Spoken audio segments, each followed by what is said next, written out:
Everybody, it's Shane, and I'm back in the MD-11. This is my third night flying the aircraft. So we took off out of Ontario a couple nights ago, went to Dallas. Then last night we flew up here to O'Hare, and now we're gonna go from O'Hare over to Louisville. Quick layover, quick turn, and then back down to Dallas to reposition and get ready to head back to Ontario, maybe tomorrow night or Sunday. Hey, Monica, nice to see you again. How was work today? Still making big bucks? So I've already got the aircraft all set up. I'm just going to run this before start pushback checklist. The flight plan's loaded. Everything's set. We're going to be heading over to Louisville. Real quick flight. Hey, Austin. Nice to see you back. Okay. Doors and windows are closed. Hydraulic pump is on. Parking brake is set. APU power is on. External power is off. And we can pull the chocks and the ground power unit. Beacon light is on. Engine ignition A. APU bleed is on. Let me fire up smart cars and we'll hit the road. Making big bucks. So how does the ATC pay scale work? Like what is your pay scale rank, right? Like you're a civil service employee, I believe. So what would be like your rank? How does that work for you guys?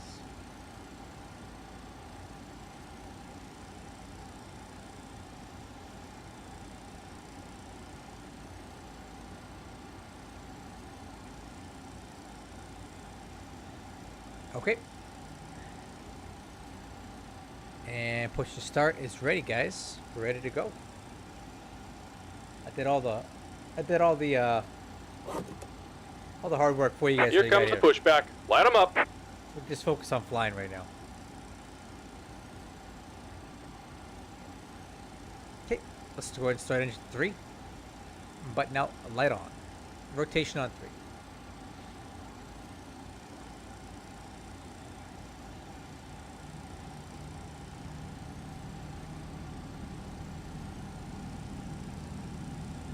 Okay, fuel on 3.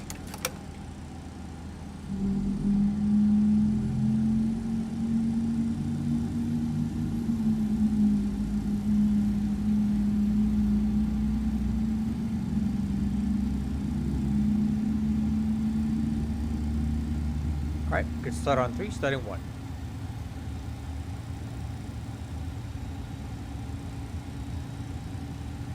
Okay, got rotation there. Oil pressure.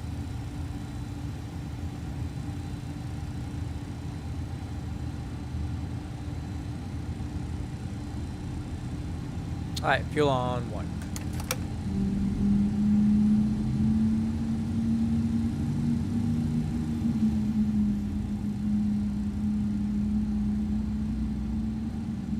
Okay, good start on 1, starting 2. Rotation on 2. Oil pressure.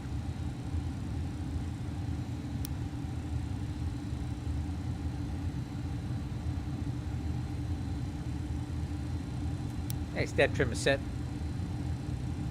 Fuel on 2.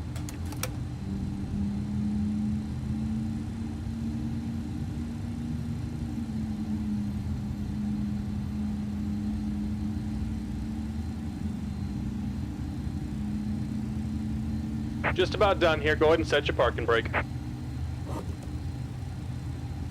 And we're disconnecting the tow. Give me just a moment. Okay, at the start checklist, APU is off. Standby for ground signal. Alright, so we're actually using flaps 10 for takeoff today. So let's go ahead and do before taxi checklist flaps set for takeoff. Flaps 10. Spoiler handle. Armed. Stab trim is set. Takeoff data B1135, rotate 151, B2 161. Taxi takeoff departure brief, no update. TARA on the trans. Discovery 36, heavy, pushback, Ponder. line 21.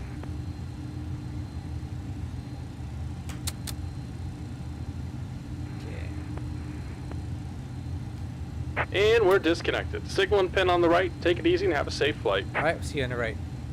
Okay, flight controls check.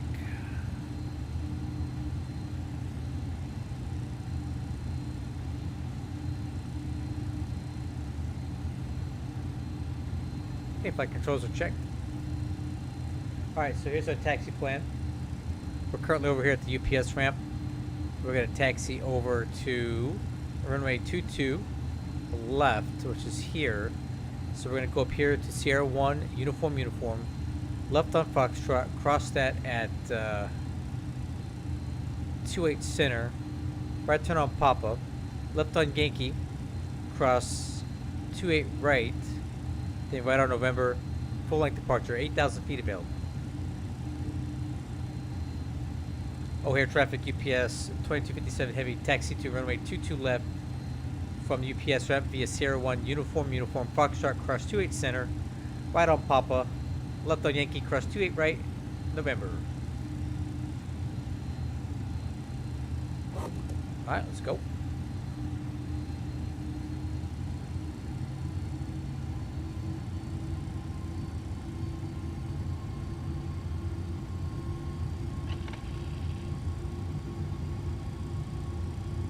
Okay, nose wheel steering. And the brakes.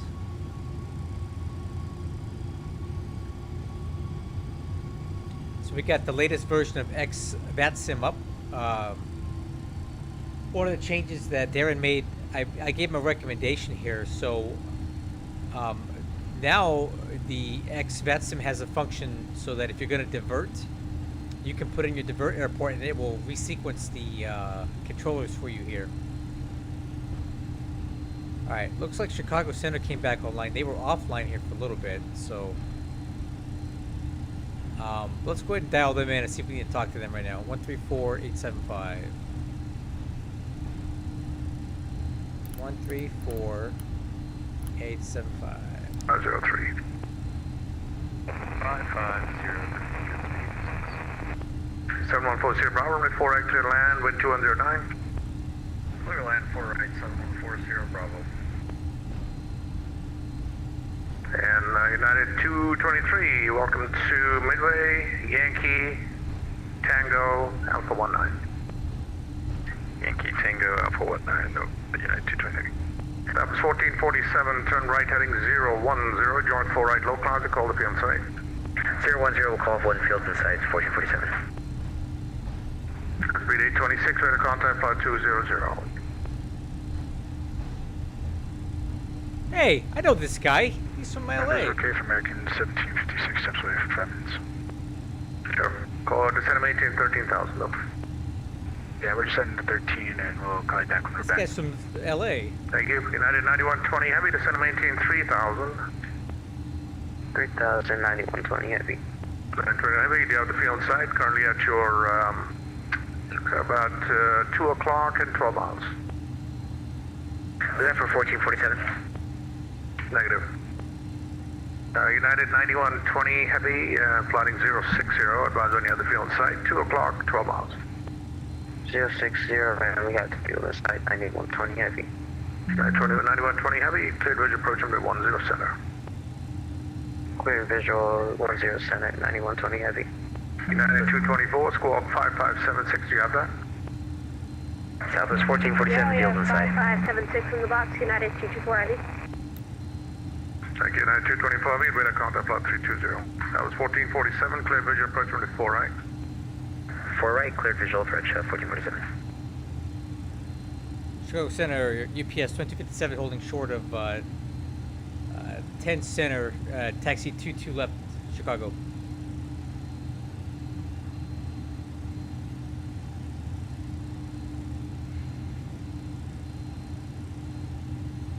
UPS 2257 heavy, cross runway 10 center. Which runway are you taxiing to? 22 left. That was the ATIS that we had available before you came online. That's correct. Okay, runway, you can just cross to 10 center, turn right on Papa, left on Yankee to hold short, runway 10 right. Okay, cross 10 center, Foxtrot, right on Papa, left on Yankee, we'll hold short. 28 right, UPS 2257. That's correct. 9120 heavy, wind is 1607, runway 10 center, clear to land. 107, Okay. clear to land, United Aircraft 9120 Yankee. aircraft is inbound on the left. We'll cross before they get here. Approaching 28 center.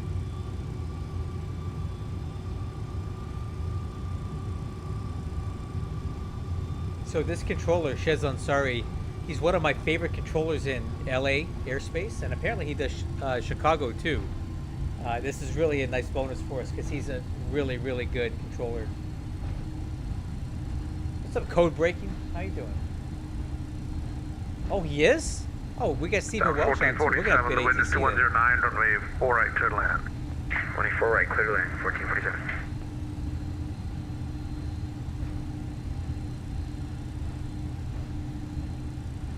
So we got really good ATC controllers on tonight. Some of the best there is in all of the United States.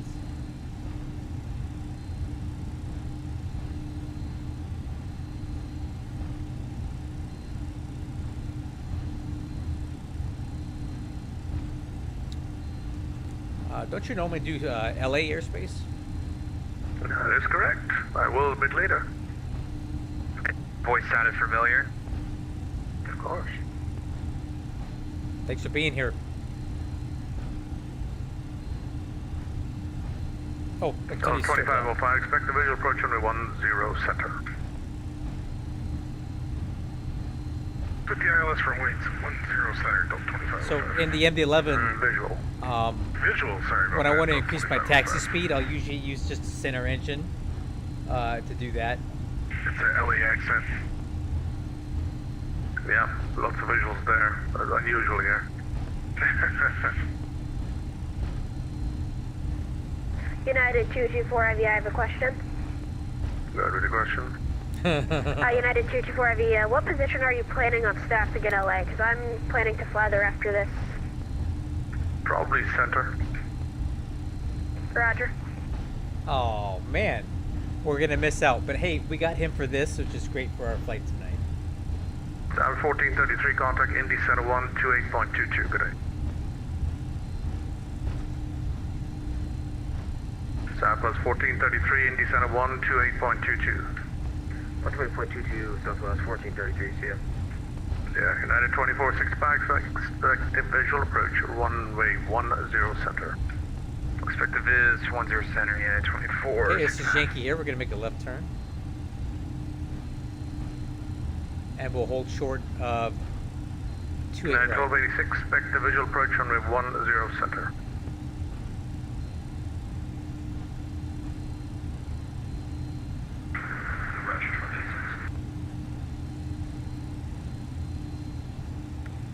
American 1756 back. Thank you. And Delta 25 5 to center, maintain 6,000. 6,000, Delta 25 5. Center UPS 2257, holding short of 28 right at Yankee. Bus 2257 cross, runway 28 right, and taxis right on November, hold short 22 left. Okay, cross 28 right at Yankee, right on November, hold short 22 left, UPS 2257. Brevity, it's my specialty. United 9120 heavy, welcome to O'Hare. Make a right turn on Papa, left on Echo Echo, cross runway 10 left. Approaching 2 Right 8 turn on right. Papa, left turn on Echo Echo, cross runway 10 left. 224, radar contact 5320.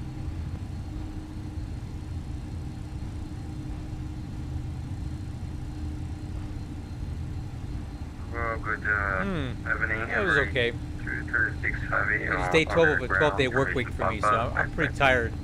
Number 236 heavy, thanks for Papa, runway 10 left, full length taxi. You're going to be taxiing in November. For Papa, runway 10 left, and taxi in November, and reach 236. Is it possible to... You got it. I'll let you know, Darren. So far, so good. Right. Yeah, we're pretty much on single runways, but I can, it's not a major issue because both runways are pretty much vector departures. So far, it's working really I good. want to be taxiing to runway 10 left. Yeah, just reprogrammed the FMC. It's pretty easy. Just I'm on from Chicago. Good run to that. Mexican November, we just need a few minutes to change the runway here in the Alphabet.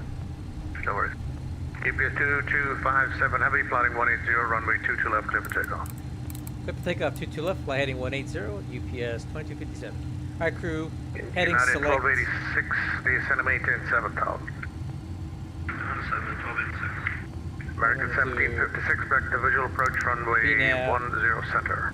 Heading select. We'll expect a visual for 10 center for American 1756. Exterior lights are on. Radar switch is on. Approaching. 2 Clear, clear left. for takeoff. Chicago Center, FedEx 47 at 7500, requesting VFR EADs, to window box. KGR, Fort Grand Rapids. Approaching. Call sign. Runways. FedEx 47. FedEx 47, you VFR or IFR? On VFR, runway. please. 2 left. All right, crew, let's do it. VFR, please, FedEx 47. Squawk 2245. Auto flight. Set takeoff test. Squawk aircraft at 5, the center caravan.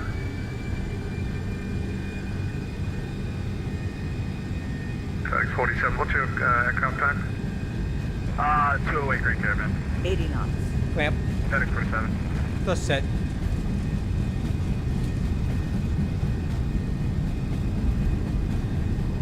Oh, center line. Center line. Rotate. Chicago Center, United 9120, requesting to take November, Bravo 1, and Alpha 6 to the ramp. 9128, roger, meet Bravo. Oh, sorry. Yeah, you can take, I think the heavy ones are Charlie 15. You can take Charlie 15 to gate taxi, Lima, left Alpha to parking. Lima, left Alpha to parking, 9120. FedEx 47, did you get squawk 5655? Okay, 250 pitch. Squawk 5655, FedEx 47. Flaps track. United 2465, descend and maintain 7000. 7000, United 2465. Flaps track. Wow, we're climbing United fast tonight. 1286, just stop your descend at 7000 and turn right heading 220. 7000, and we have that traffic in sight then.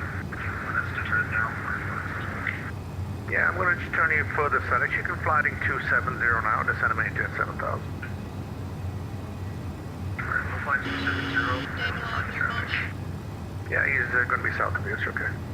Delta 2505, right turn heading 020, descend and maintain 4000.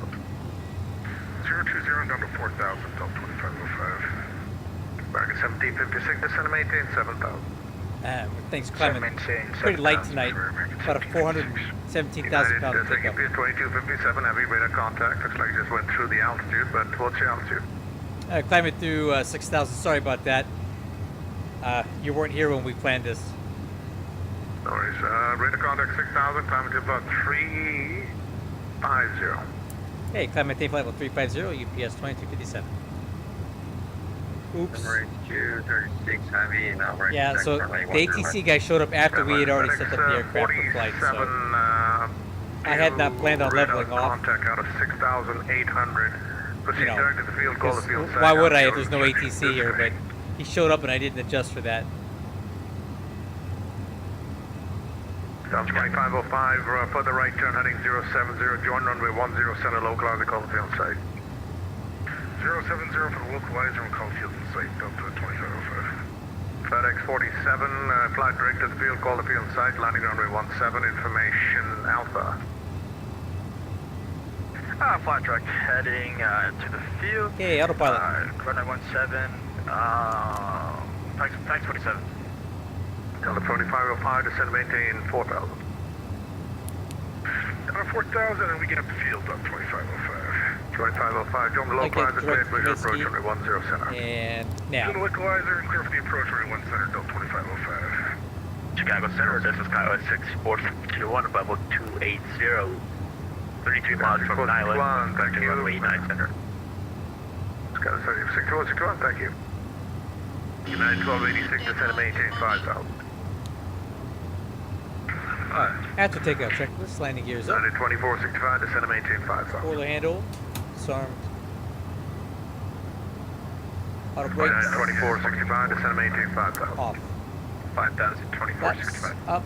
Flap takeoff selector. 236 heavy record, taxi, runway 10 left. 236 heavy, go ahead, taxi, runway 10 left in November. No alerts. Yeah, November 1 left, Emirates True Departure. Lights out. Chicago Center, American 4 heavy, flight level 390. See, look at this awesome thing. It's already picking up that we're getting close to in the center. So it's turning yellow, letting us know that that's the next controller that we're going to need to talk to. So this is why I really like this app. 1286, speed 180 knots. Now I can start planning ahead. So now that I see this populating on here, I know I need to kind of preload that frequency right here. 2465, speed 180 knots. 180, yeah, 2467. 2465. Chicago Center, FedEx 9986. Hey Austin, so right now it's kind of in a beta, and Darren has been kind enough to let me kind of beta test it and kind of help work out some kinks and make suggestions. FedEx 9986, Chicago Center, good evening, squawk So 327. I do know that he is planning to sell this on the org store, but what he did tell me is it will absolutely be a single-digit cost. So 2505, wind 1607, runway 10 definitely less than $10, which I think all the functionality that it gives you, it's worthwhile. Like I said, single-digit cost. Basically, 1 cup of Starbucks. 2465, descend maintain 4000. 4000, 2465. All right, altimeters. Let's go standard. United 224 Heavy is direct Hotel Alpha Uniform Papa Oscar. It's on the Watson 4. Do you want us to descend? I'll get back to you. UPS 2257 heavy, clear direct Sybil. Direct Sybil, UPS 2257. All right, crew, direct Sybil. 671, just checking. Yeah, there he is. Am I? Direct Sybil. Oh, okay. Well, let's do that. So we'll go over here to, let's see, standby assist on. UPS 1280, sorry, United 1286, turn right, heading 060, join the runway 10 center localizer. So, hey, Darren, a recommendation. There's no indication that the assist is on or off, so I don't know if it's on or off. It'd be nice if this had some sort of text that said standby assist on or something like that, or even like a little dot over here that let me know that it was on, because right now I don't know if I'm on or off. There's no indication here, you know what I mean? It's to our right, correct? Yeah, he says Just 2 a o'clock, suggestion. about 6 miles. Roger, oh, yep, we got the traffic site, United 2465. Roger, 2465, fall down traffic, maintain visual separation, and actually don't disregard, just 1 second. United 1286, hold the on site. Just even a small little indication, like over here, standby assist on, like somewhere in here. It would really help, and then I know that it's on, and I don't have to mess with my radio manually. Yeah. United 2465, turn right heading 360. 360, United 2465. Oh no, people walking on top of United each other 224, tonight. descend and maintain 11,000, altimeter 2969. Roger, 11,000 and altimeter 2969, United 224. FedEx 4070 on the field site. Field side, FedEx 47 with Alpha. Alright, clear visual approach on 17, runway 17, clear for the option. Clear for the option, runway 17, FedEx 47. American 4, radar contact flight 390, FedEx 9986, radar contact flight level 400. Sending United Center 1,000, flight level 200 on the 123 arrival. Man, this guy's a machine. Stephen Welsh has been online for 5 hours controlling. Jeez. I couldn't do it. I can't even sit in the seat flying for that long. 1286 for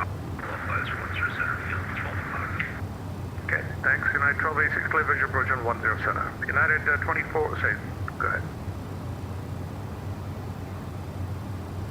United 2465, right turn 060, and advise you still have that traffic in sight. 060, we have the traffic at the site, United 2465. United 1286, cleared visual approach runway 10 center. Visual 10 center, United 1286. United 2465, follow the United Company 320, maintain visual separations about 6 miles of trail ahead of you, cleared visual approach runway 10 center. Roger, we'll maintain separation, cleared visual 10 center, United 2465. And Air Canada 418, radar services are terminated, fiction pre-bound flight. I think everybody's just excited to have a controller on, because Chicago gets neglected a lot. And that being said, this is pretty cool to see Minneapolis Center online, because they're really never on. American 1756. Denver Center's not on very often. Salt Lake Center is not on that often. So, and Houston Center is very rarely on. So this is really nice to see tonight, guys. There's some good. There's some nice coverage for airports. Oh, there was an event, man. I wouldn't have been able to make it either way. I have my kids tonight, so I need to get them settled in for bed and stuff before I can fly. People just walking on top of each other. American 1756, right turn 360, descend and maintain 4,000, speed 180 knots.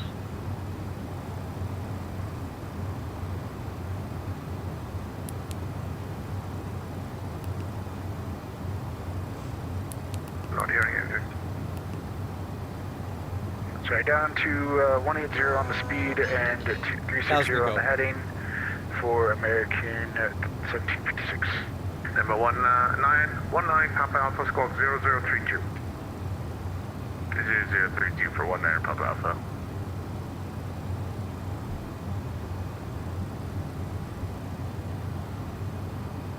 United 2465, wind 1607, runway 10 center, cleared land. Land 107, United 2465. American 1756, further right turn heading at 060. We'll continue the turn to 060 for American 1756. Sky 6461, descend and maintain flight level 220.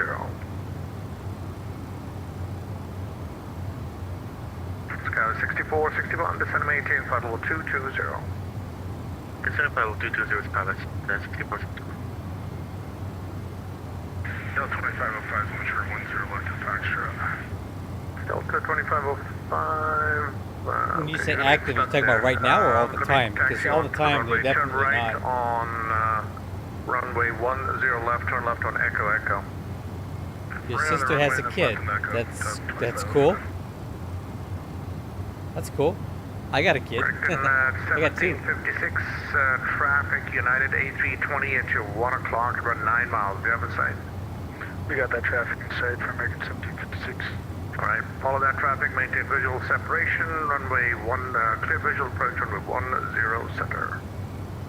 Clear visual approach 10 center for American 1756. United 224, turn left, heading 290, descend and maintain 11,000. Left 290, and we're descending for 11,000. 19 Papa Alpha, radar contact, Bravo 200. Alright, tell you what, guys. We can save us a little time. 47, welcome Grand Rapids, taxi. We can start planning parking, 47. our next flight. So I'll go ahead and hop in here, a sim brief rather, and we will do a new flight. Although I don't know the flight number. Good speed 826, descend and maintain 11,000 at Miles. I'll come back to that. Altimeter 2969. Descend and maintain 11,000, good speed 826.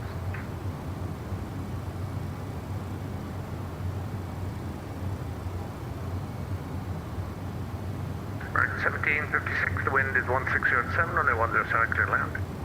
Clear land 10 center for American 1756. And 1286 right Papa, left Echo Echo, cross only 10 left.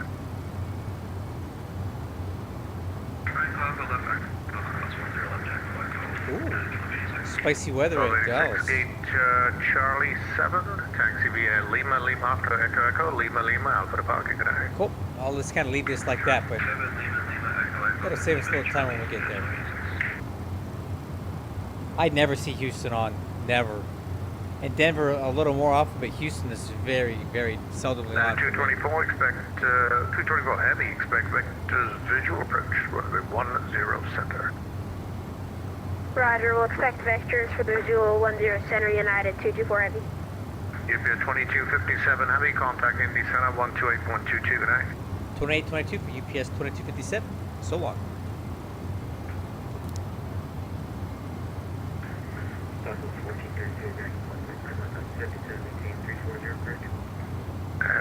Firm. Indy Center, good evening. UPS 2257 heavy with you, flight level 350. Direct Sybil. 2257 Indy Center, welcome.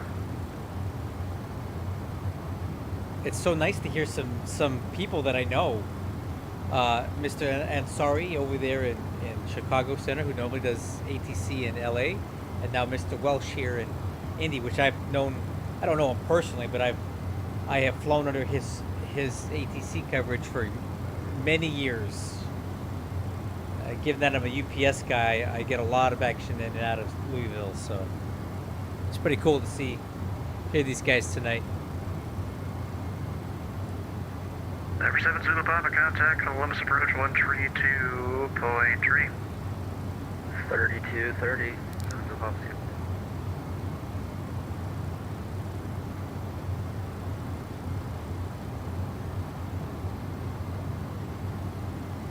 That's 1433, Memphis Center is offline. Radar service terminated, free to change approved. Free to change approved. This is 1433. Remember 28 Mike Bravo. 8 Mike Bravo, go ahead. Just curious what the winds are, because we seem to be getting pretty far from our ASUS.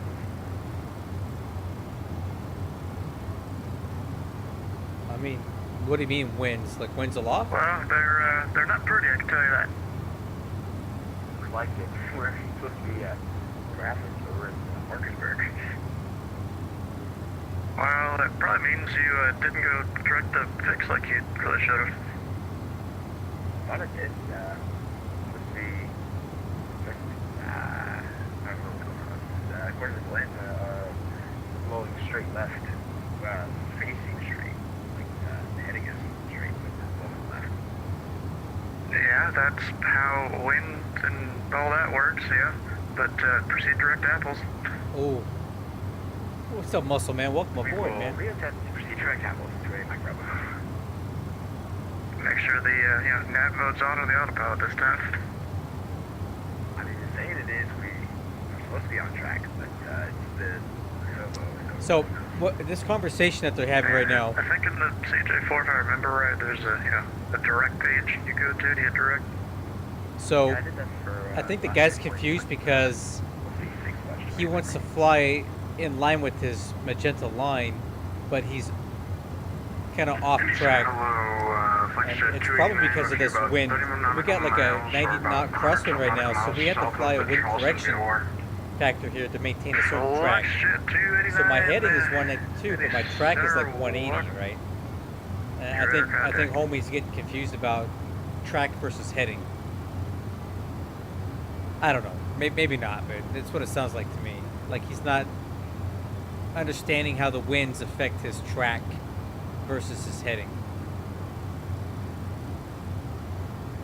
Now, as you see here, we're turning in that crosswind component is getting even more towards the 90 degree. So now the split between my track and my heading will grow even more, because now we have to correct more to the right to maintain a track to the left, right? So we're at 165 here. We're about 11 degree offset due to the winds coming in from the right.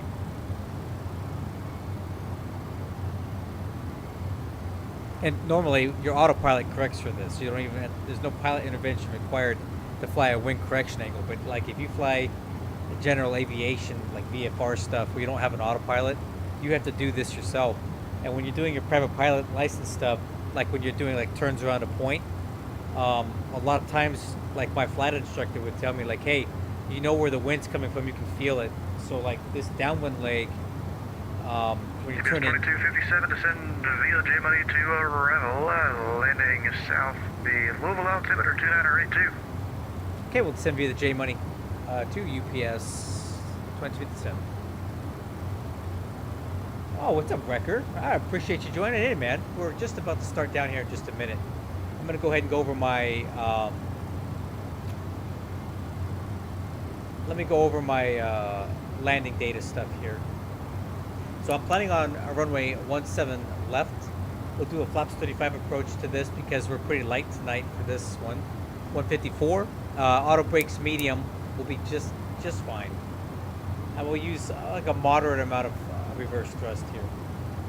So if you take a look at the chart, we don't really have a good performance calculator for the MD-11 right now, so we'll just kind of do the best we can.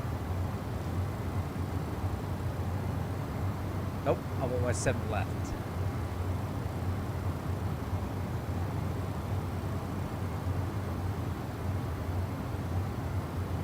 Okay. 17 left is the shorter of the 2 runways, but it's 8,500 feet. It's more than enough that we need to land with our aircraft gross weight being what it is. No need for a flaps 50 landing, anything like that. We'll plan for a full length rollout, however. If I can get off on Delta 2, I'll take it. But if we got to go down to Delta 1, that's perfectly fine. Right turn on Delta, and we'll be parking at ramp 4. We're on the J-Money 2 RNAV arrival, so we do have some crossing restrictions here. Lee's up between 1714 and 280 knots. And these windows here to get through, we'll probably get some altitude errors through here due to the limitations of the Rotate MD-11F FMC when it comes to crossing restrictions. Bodie at 6,000, and then Swain or Swain at 6,210 knots, and we'll expect vectors to the ILS 17 left approach, although this should kind of automatically vector ascend on its own. Here's the ILS 17 left approach. We have an RVR of 1,800 feet or 1/2 mile visibility. The decision altitude is 699. MSA is 3,600 feet from the Louisville VOR. I'll put that in on VHF VOR2. We need to cross Racer at 4,000 and Slugger at 25. At Slugger is our final approach fix, 2,500 feet, 3-degree glide slope down to the runway threshold, which is at 499 feet. Threshold crossing height is 55 feet. In the event of a missed approach, we're going to climb to 1,000, then a climbing left turn to 3,000, direct Louisville VOR and hold. Continue to climb and hold to 3,000 feet. Well, all I'll say is you're the pilot, not the passenger. You might want to figure it out. Ooh. Yeah, I'm probably just going to disconnect because this deviation is way too much. And we'll go back to the 2 River Foxtrot instead. Dang. Roger. We're on. I mean, I'm here a lot. Maybe you'll see me. Alright, I'm going to go one just in case. Dang, Stephen Welsh giving some tough love tonight. Alright, let's reset altitude. I'm going to go ahead and set it all the way down to 6,000 feet for now.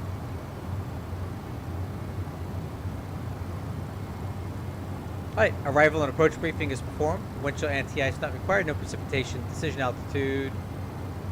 Let's do 699 Barrow. Alright, that's set.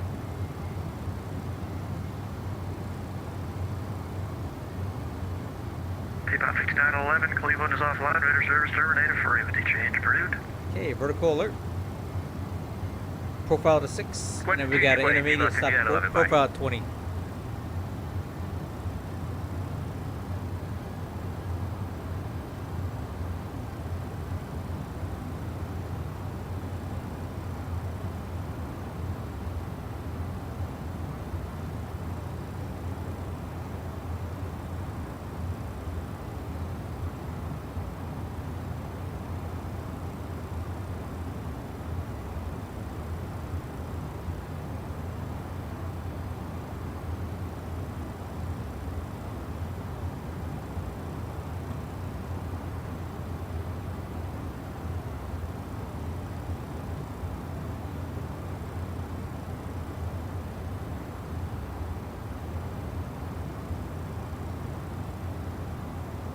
Chip 39, is there a way I can get a possible shortcut? I don't know if you have one for me or not.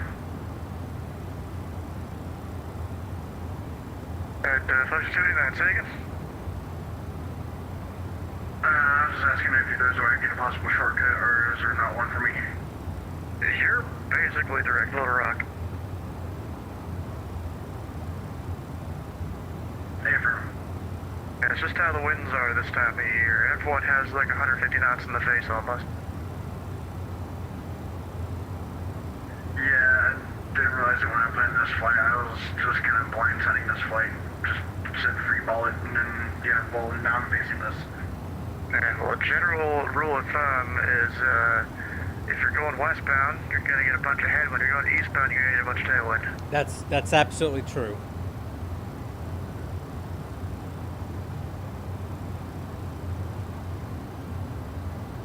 I'm dreading my flight to Dallas here shortly. Yeah, winds are not great. We're gonna be running like a really high cost index, guys, when we go to Dallas. Because we're gonna have a lot of wind.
Grab a weather update here for Louisville.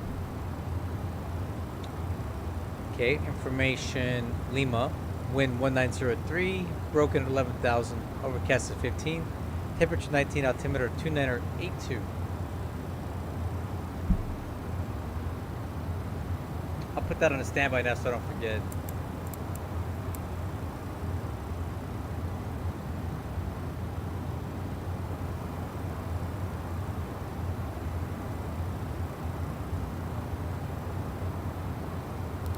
Picking up some turbulence here.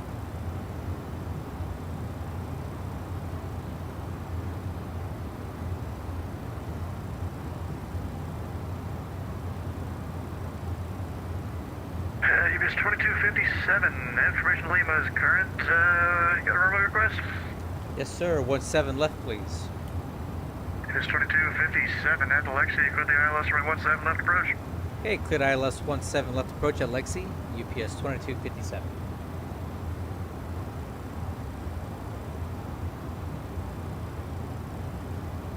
So my auto throttle is not like this turbulence run right now. It can't decide what it wants to be into.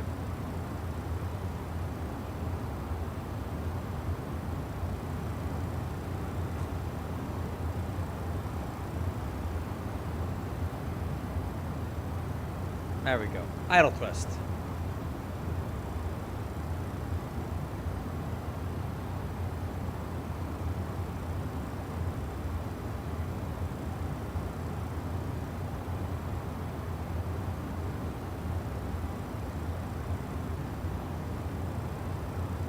Okay, altimeter is 2982. Cross check at 17,000.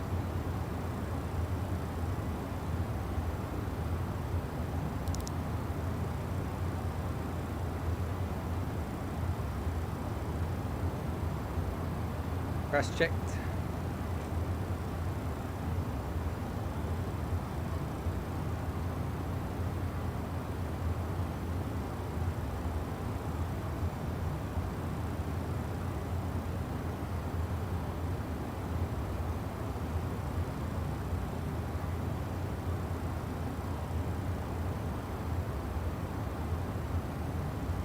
Okay, 280 thrust.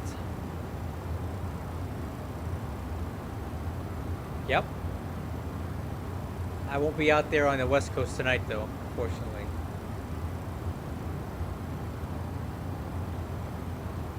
So that's pretty cool that, oh, Nicholas William Reed is also a really good controller.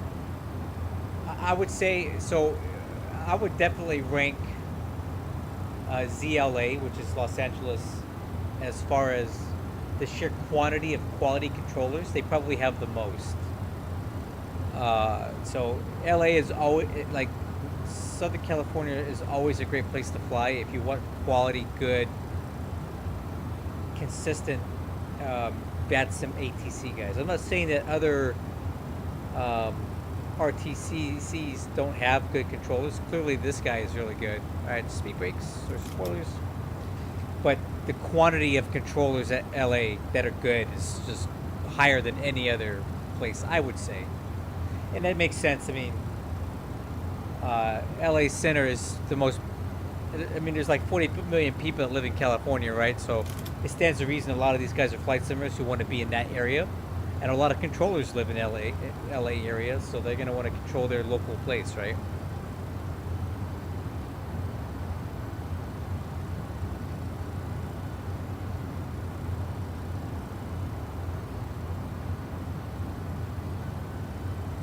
Okay, speed to 280, profile to 14.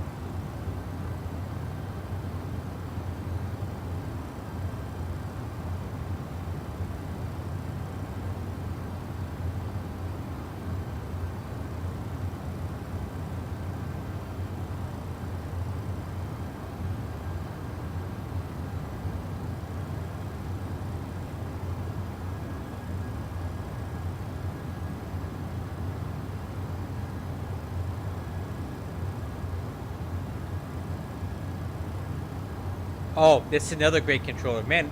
All the greats are on tonight, guys. Brett Wells, he always does Oakland Center. He's excellent, and he has a Twitch channel too. So if you want to see what it's like to be, if you want to see like what VATSIM controllers do, he streams his stuff. As does Stephen Welsh. He does as well.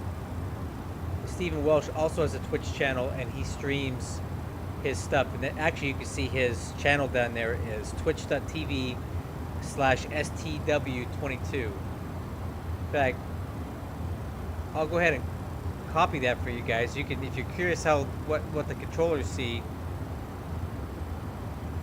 Let's see, copy link.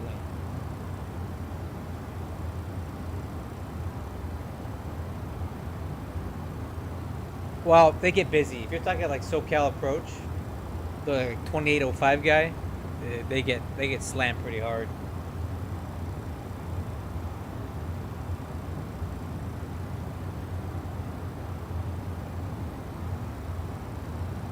So for you guys that have Twitch, if you're interested to see what controllers do, check out Mr. Welsh's Twitch channel. He's the guy that we're talking to right now. Alright, speed 245.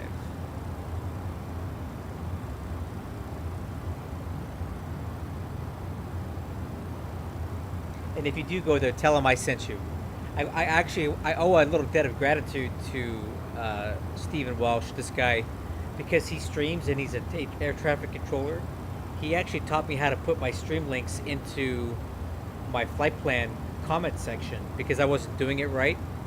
He taught me how to do it right, and I started getting way more people joining my streams because they read my YouTube channel in my flight plan, and it's thanks to Mr. Welsh here. He taught me how to do that properly, and really boosted the activity on my channel because of it. He's a good dude. Nothing but nice things to say here. Okay, lights are on. Approach checklist complete. But since we're talking about this guy who's controlling right now, he really helped me with that. Like, and I get a lot of controllers that join my streams now.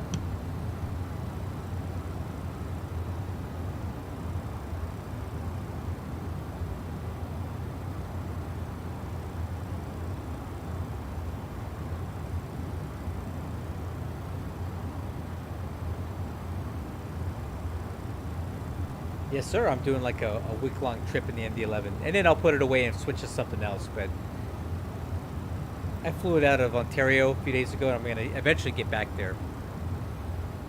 Yeah, I flew that a couple. I think I flew that last week. It was good.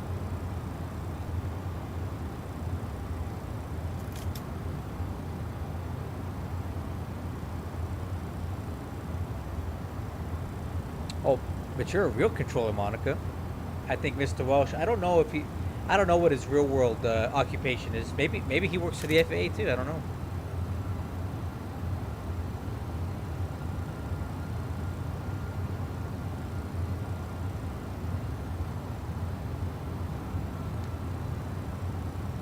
All right, guys, we're under 10,000 feet now, and the airport is coming up in 30 miles.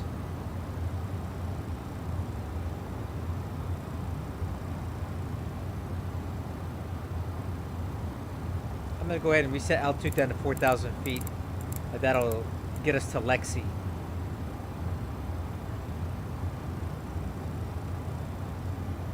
Actually, no, it won't. It's not Lexi. It's Racer.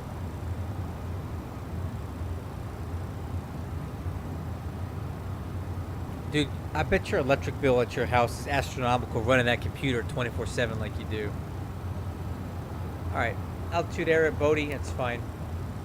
Alright, speed 213, thrust.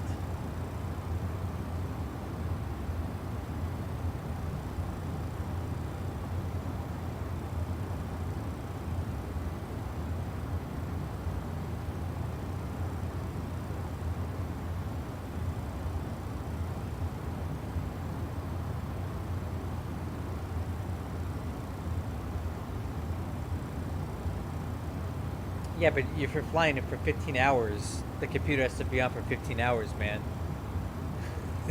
It's a lot of electricity.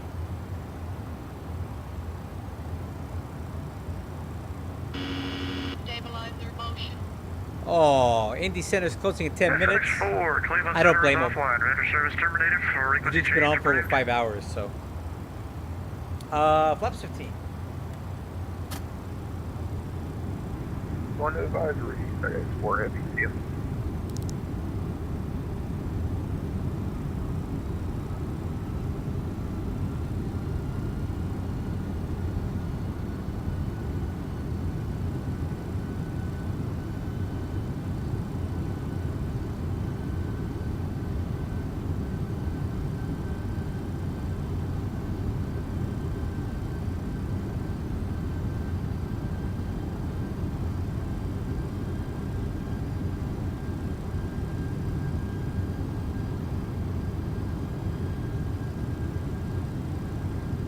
Okay, I'm gonna arm approach. Approach land.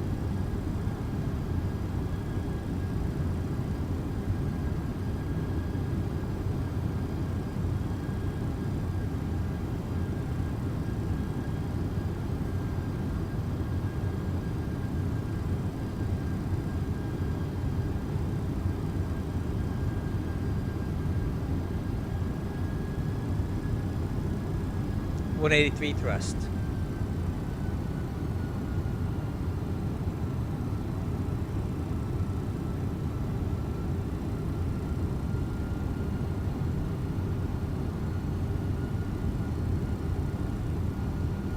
Okay, airfield in sight.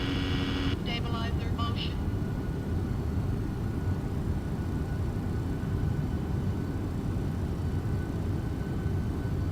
Thank you. I like it too, and I think X-Plane gets you a little bit closer to the real thing as far as, I don't know, maybe not. Okay, let me take that back.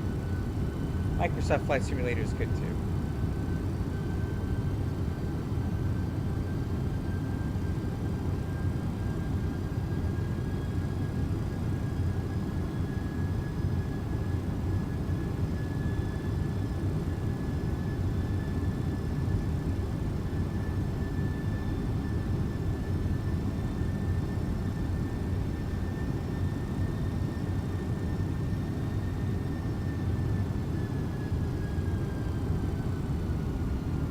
Okay, localizer capture. It's kind of a nosedive there. Not quite sure why we're doing 3,000 feet a minute. See if it captures that altitude.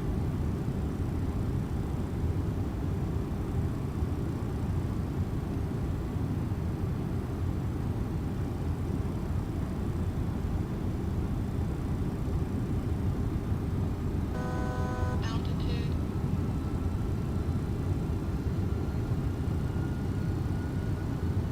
Alright, just waiting on glide slope.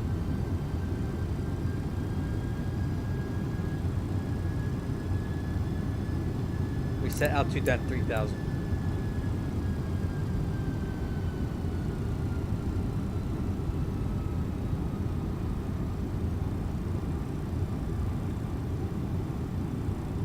And this thing really aggressively chases these altitudes, huh? Oh, there's a glide slope. 257 heavy, the winds are 170 at 6. Runway 17 left, clear to land.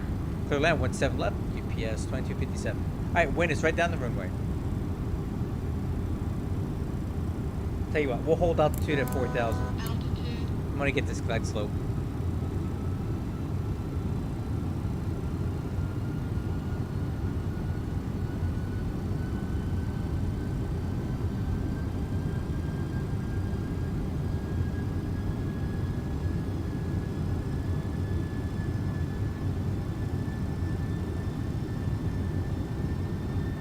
Okay, glide slope.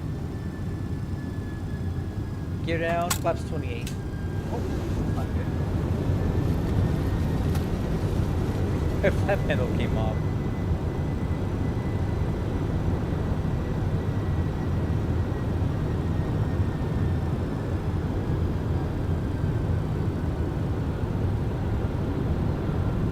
.157 thrust.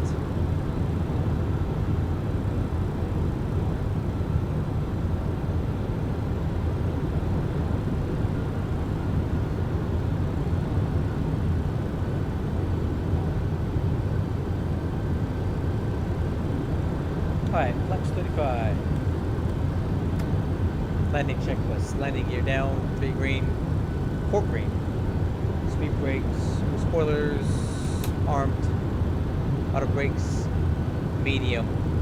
Flaps slats, flaps 35. Altimeter is cross check. EAD is green box. Here's push altitude. Is set. Motion.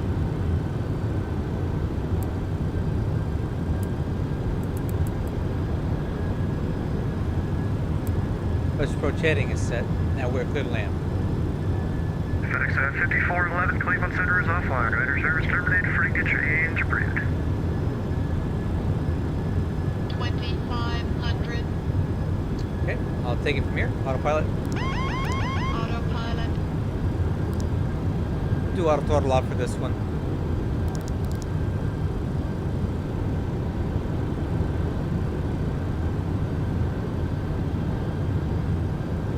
Indicating wind 233 at 21, so hopefully that gets a little bit better for us.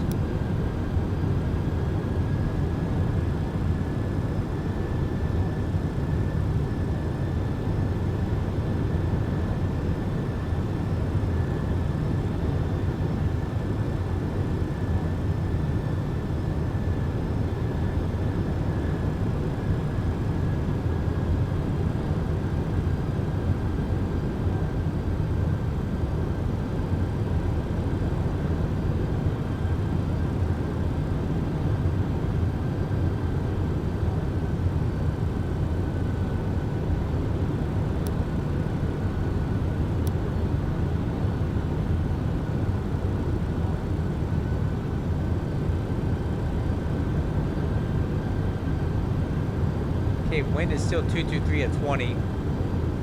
We'll see if it comes in as we get closer to the ground.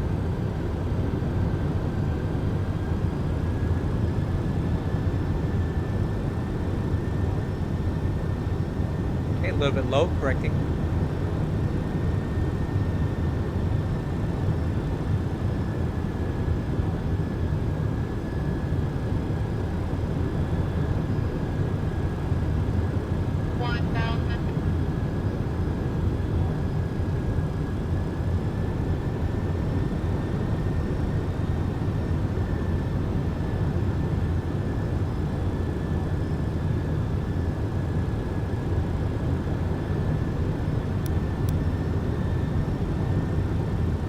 And wind is coming down. Approaching 17 left.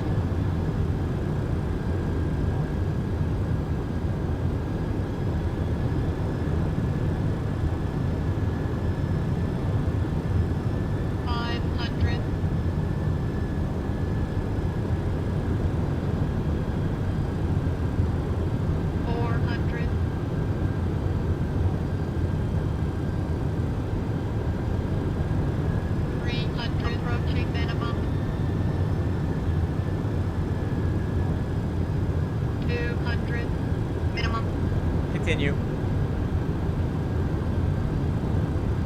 100, 50, 40, 30, 20, 10.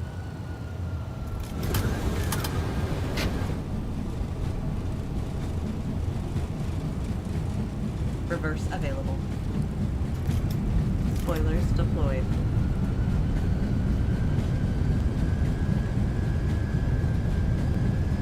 $80 knots. 60. Manual braking. 2,000 feet remaining.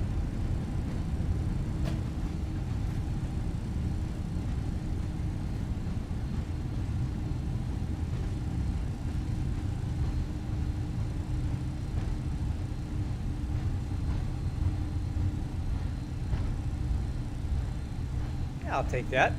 I'll take that. Not bad. UPS 2257 Heavy, taxi to parking via Delta. Have a good night. Parking via Delta, thanks for being here. UPS 2257. FedEx 835, Memphis Center is offline. Radar service terminated. Frequency change approved. Frequency change approved. Thanks for the coverage. FedEx 835 Heavy. Have a good night. Hey, spoiler handle. Flaps.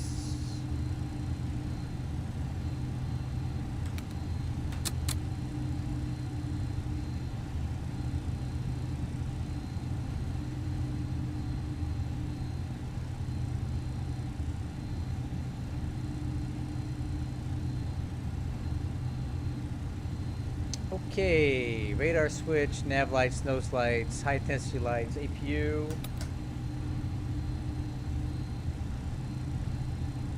And stat trim.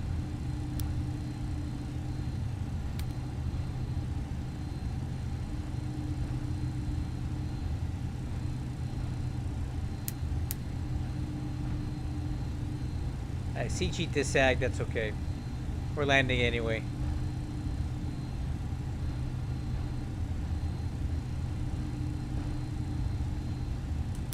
Okay, stat trim set. After landing checklist complete.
Oh, too much.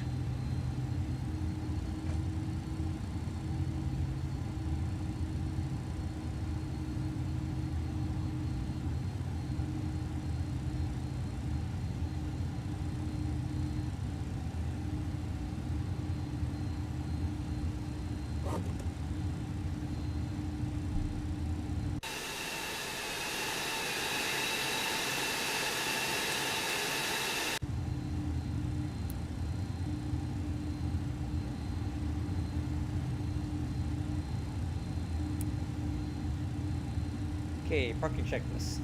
Transponder. Fuel switches.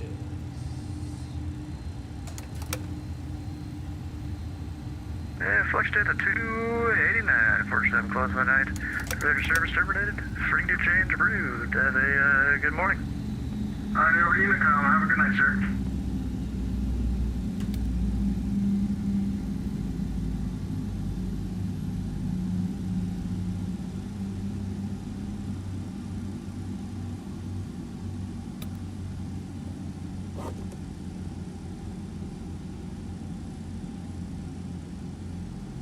Potential aircraft, this frequency.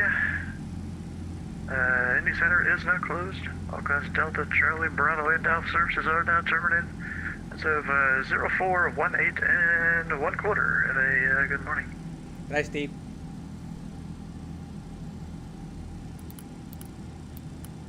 Well, that was nice having him on there.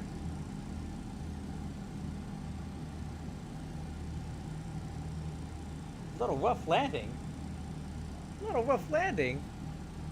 What are you talking about? That wasn't rough. Hey, thanks, Rickard. Nice for you to stop by. I appreciate it. That wasn't rough. That was nice. That's rough? Man. Alright, submit pirate.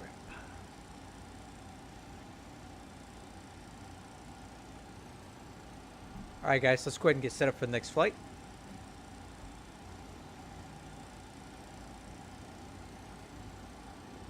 Okay. So first thing we're going to do is we're going to go over to the UPS website and we're going to book the next flight.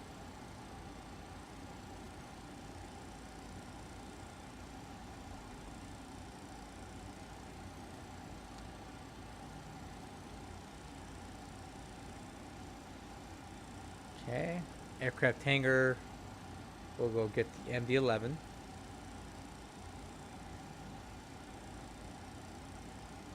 And then we're going to get this guy at Louisville. 296. That's the one I want right here. And we're going to take this to DFW. 2137. Okay. UPS 2137 is booked. I'll come in here 2137.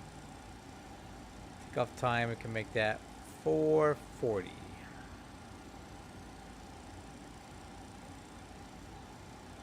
One 7 left. Yep.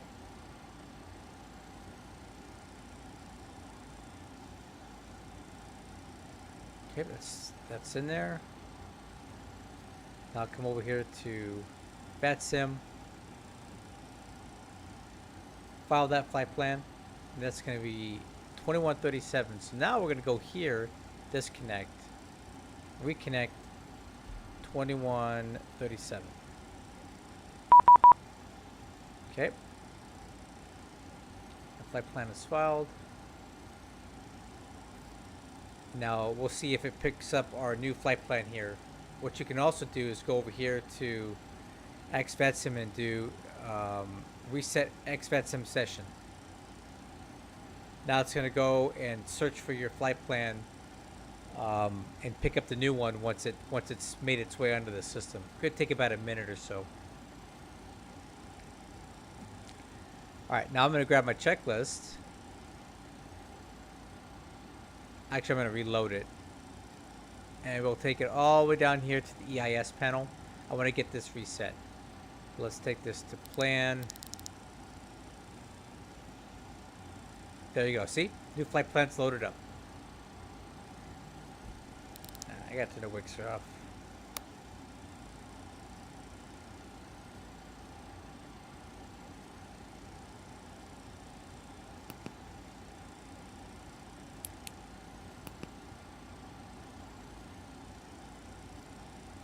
Okay. Let's go ahead and do our next flight. So IRS is already on. Now we'll go to AOC menu and put in our next flight plan. So K, SDF, K, D, F, nope, W.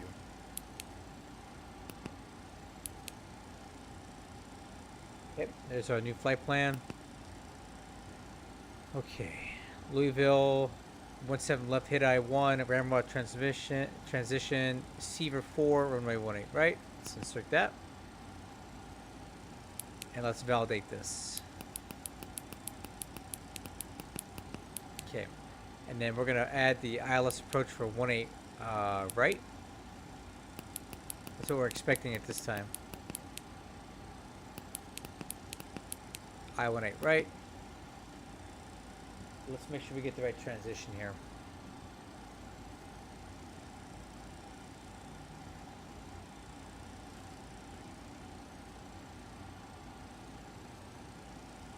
Yeah, we want Ickle. 18 right from Ickle.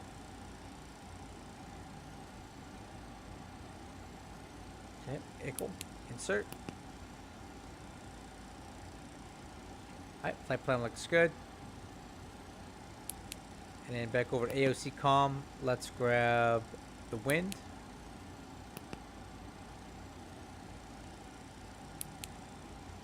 Insert. Okay, now we'll do performance data. Okay, flight level 300. So this is probably due to wind. This is a low cruise level, guys, but we'll take a look at the flight plan. It's probably due to winds aloft.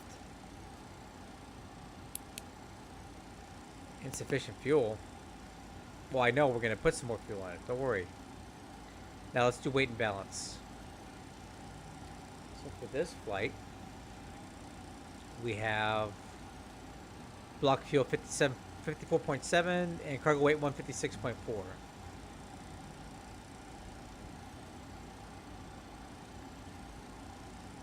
And then our trip fuel is going to be 31,302.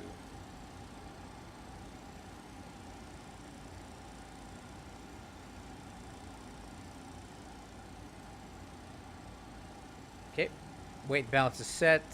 Now we can go over here to takeoff request. We're going to use 17 left, full length.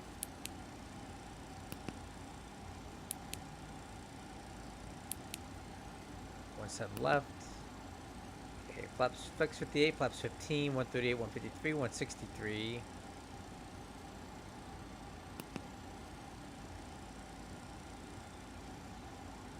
I'll take it. Now let's go ahead and check our flight plan.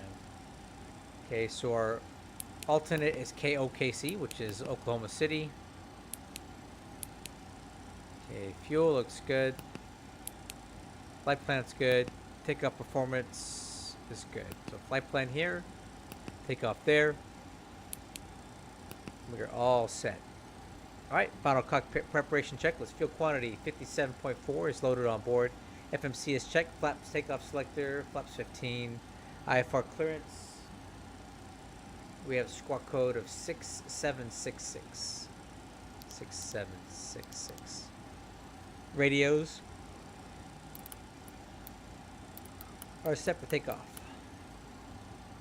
FCP airspeed. Set that up to V2. Or climb speed is that. Heading is set and altitude up to 300. What is our cost index here? 97. Good, that's good. Altimeters set, auto brakes. Takeoff, APU is running, and your departure brief. Alright, crew.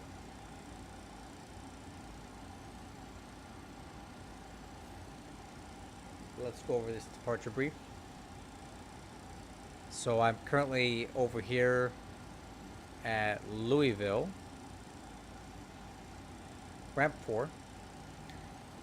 We'll push here on the ramp 4. I will make a taxi straight ahead, left turn on Delta, cross 29, all the way full length 17 left, 8,500 feet available on to the hit I-1 RNAV departure.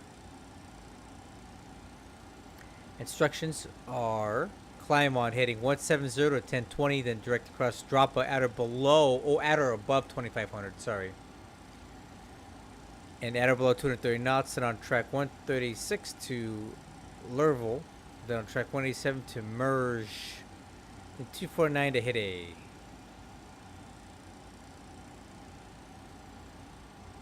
Okay.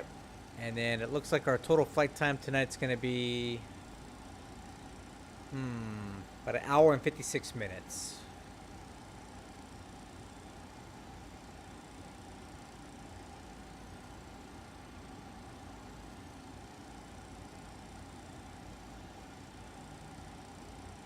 No, make it 2 hours and 8 minutes. 2 hours and 8 minutes. I misread that. Okay. Before start, pushback checklist. Doors and windows closed. Aux pump is on. Parking brake is set.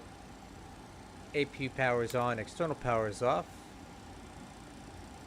Chocks and power unit are removed. Beacon lights on. APU bleed is on. We'll go ignition B for this. And I will do smart cars is now running. Push start. Great news, Captain. Your tow's coming.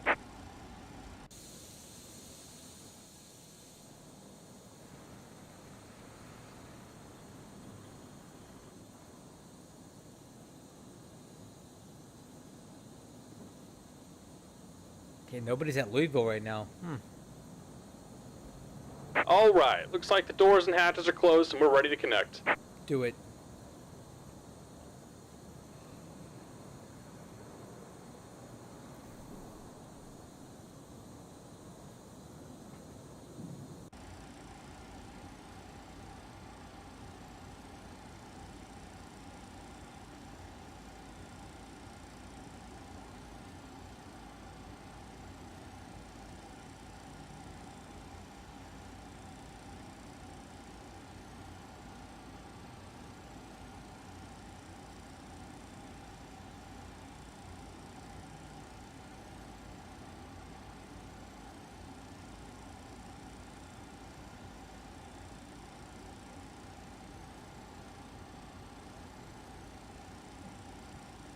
Ground to cockpit. Please show me where you want to go. Tow connected and bypass pin inserted. Release parking brake.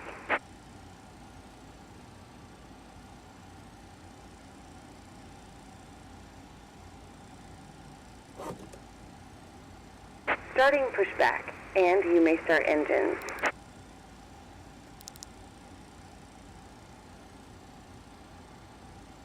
Alright guys, let's start them up. Starting 3.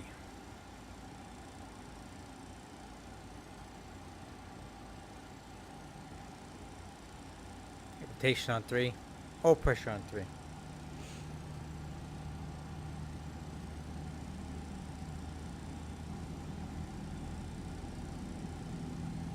Fuel on 3.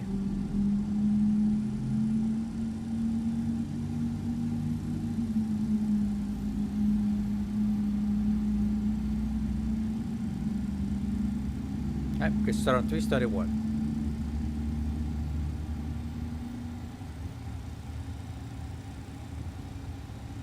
Rotation on 1, oil pressure on 1.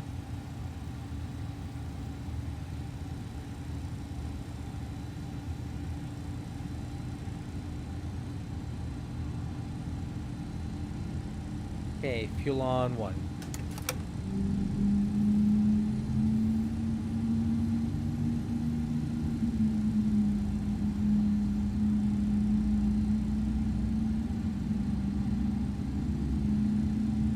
Starting 2. Rotation 2. Oil pressure 2.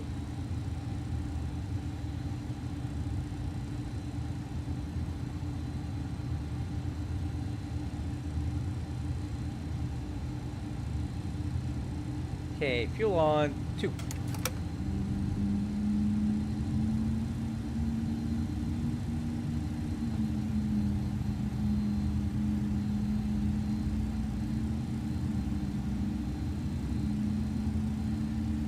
Operation complete. Go ahead and set the parking brake. Disconnecting tow. Stand by. Okay.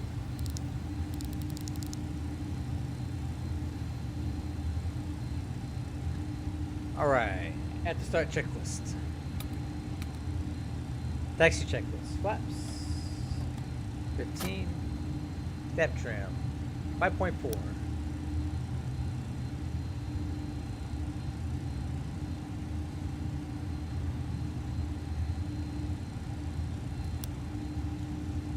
Okay, spoiler handle. Armed. Takeoff data.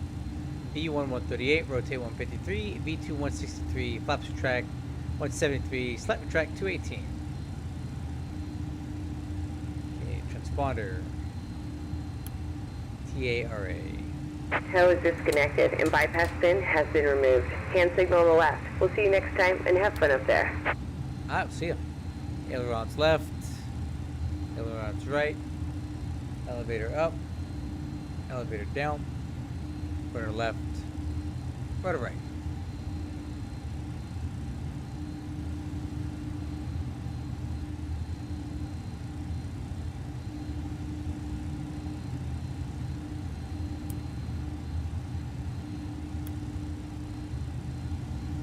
Okay, hand signal's good. Let's do it.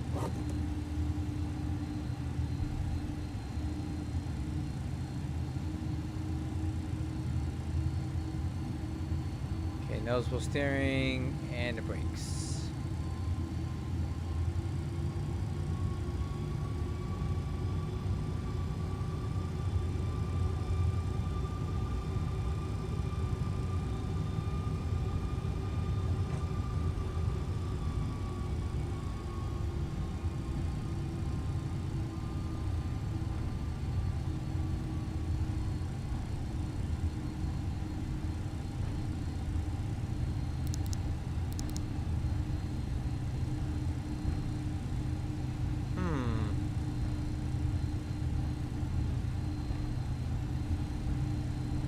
That's interesting. Our takeoff data does not look correct.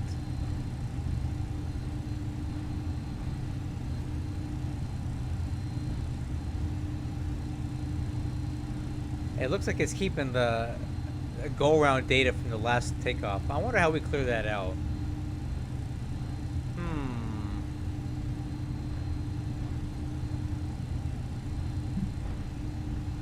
I wonder if I did this. No, that doesn't do it. Yeah, so this is like the go-around data for the previous departure.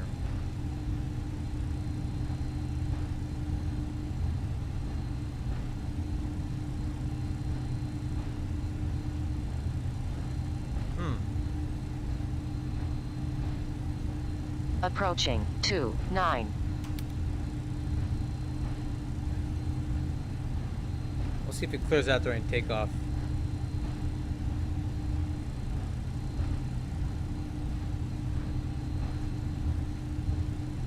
If not, what I can do is just dial in 173 pitch.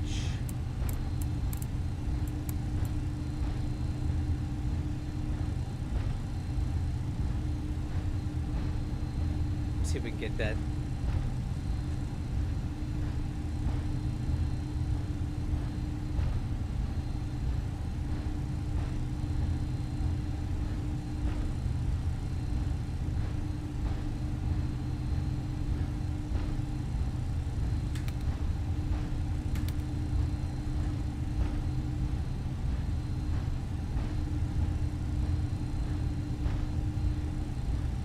That could be a bug. I don't recall it ever doing that before. It's getting stuck in go-around mode like this.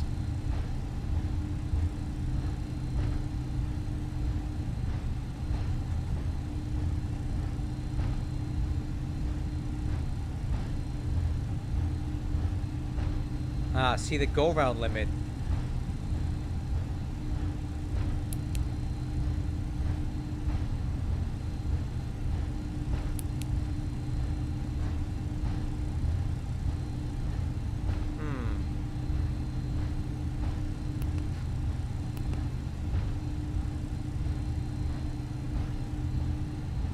Flex.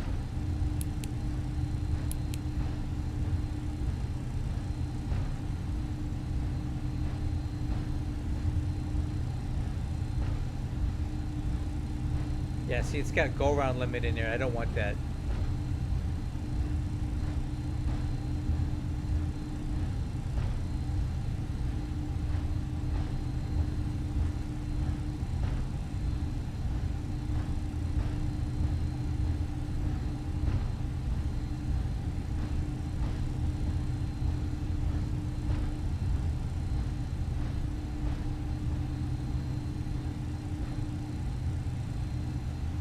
Autopilot's definitely a little wonky right now. Let's see if I can troubleshoot this real quick.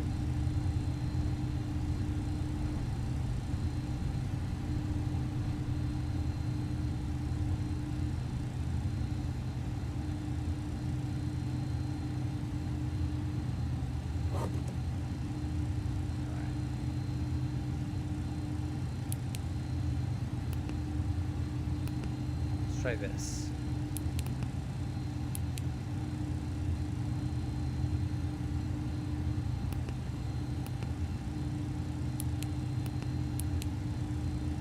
Alright, let's try that. Takeoff flex.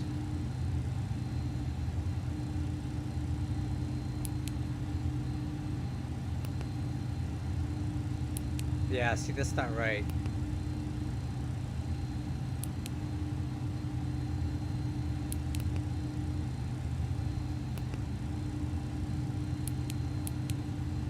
Alright, we'll just go with it. Hopefully it sorts itself out.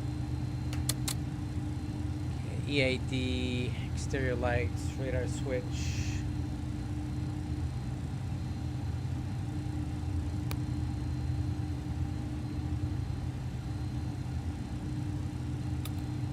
Light display. Alright, let's do it. It says go around, but clearly we're not doing a go around here.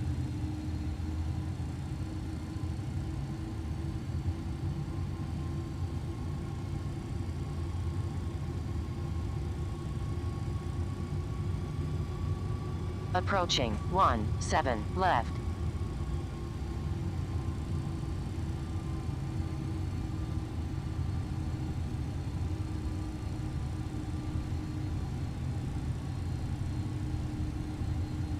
Hopefully this thing will sort itself out here on the takeoff roll.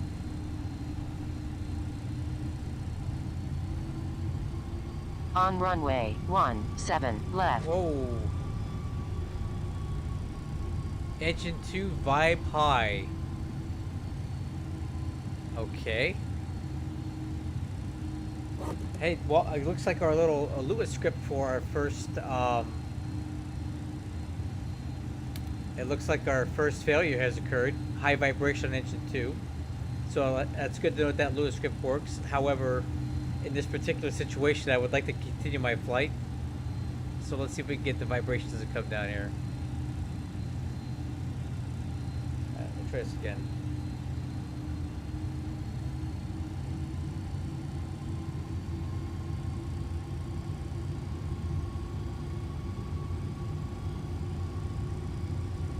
Alright, they seem to be recovering. That's a strange one.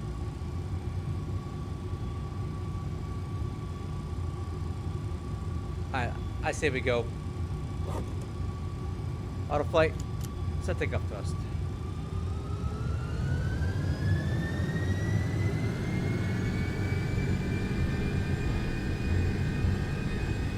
Thrust set. Thank you. Airspeed's alive. 80 knots.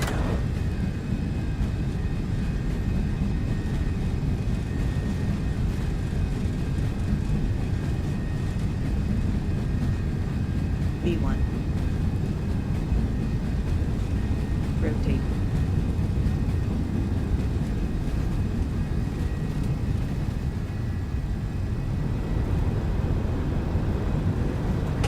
You're up. Ah, there it goes again.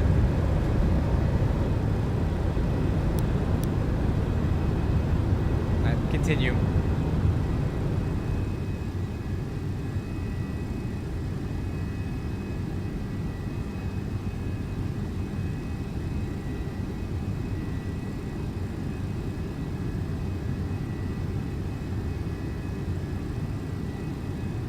Alright, I'm gonna disconnect the auto throttle here. And I'm gonna reduce thrust on engine number 2.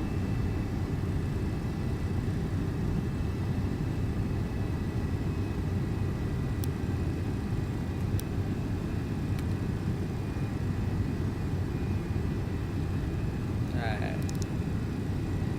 C-speed. Speed checks, flap subtract.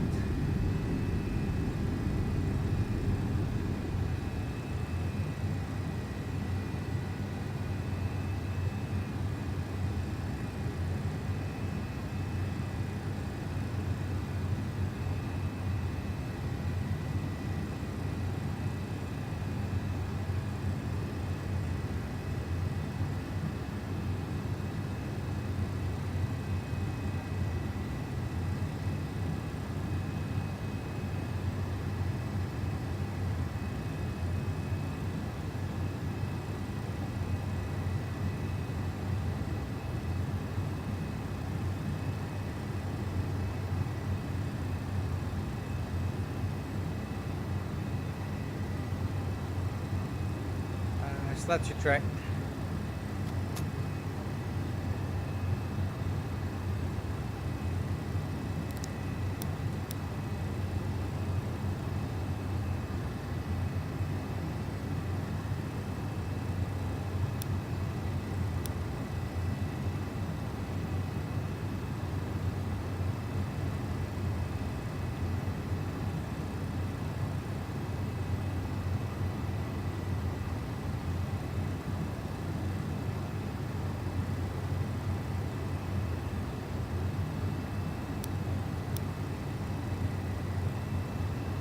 See the vibrations coming back on engine 2.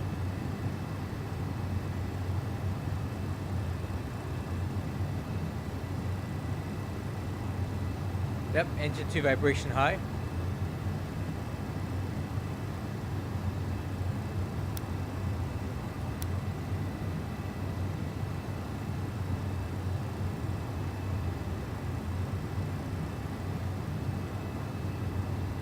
I have not flown the TFDI MD-11, and the reason being is I just cannot stomach Microsoft Flight Simulator. I'm a pretty hardcore X-Plane guy, and I just can't deal with it, man. That Microsoft Flight Simulator is difficult for me to enjoy after flying this one.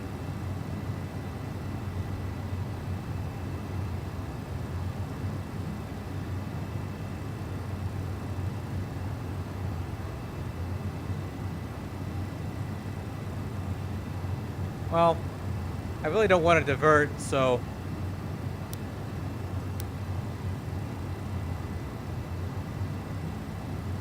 oh, it's definitely worth it, Schlag. If you were if you have Microsoft Flight Simulator and that's what you got, then it's absolutely worth it. It's good for that. All right. I'm gonna engage auto flight. Let me see if I can.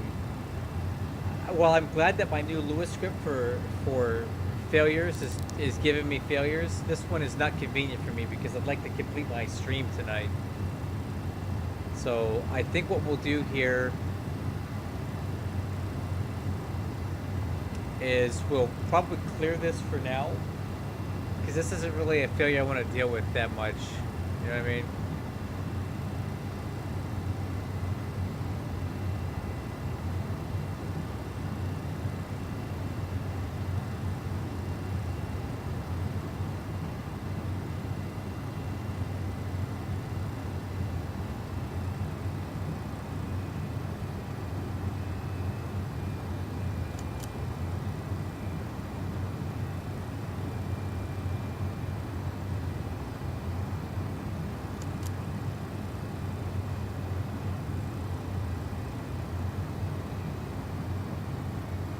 Well, that's not great. I'm still in takeoff clamp. Alright, let's see here. Thrust limits. Auto. Clamp thrust. There we go.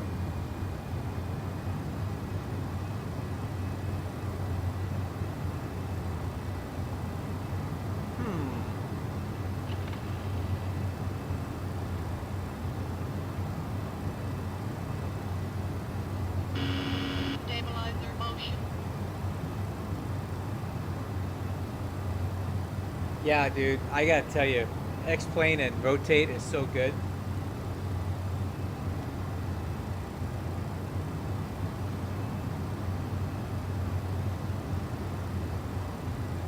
Alright, let's see if I have a checklist for this. Engine 2 vibe high. Let me see what I got.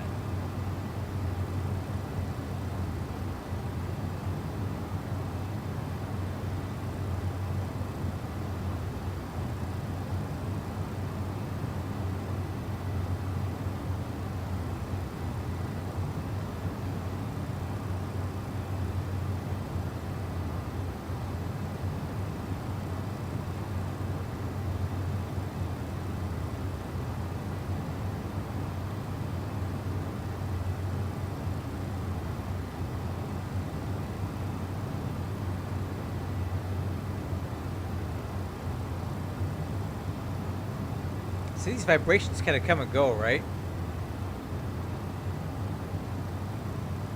Let me see if I can find my non-normal checklist. I kind of want to review that.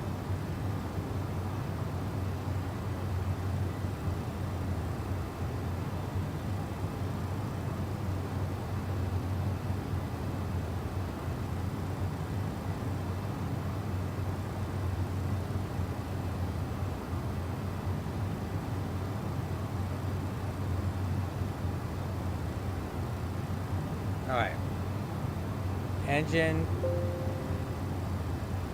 What the heck? Get out of here.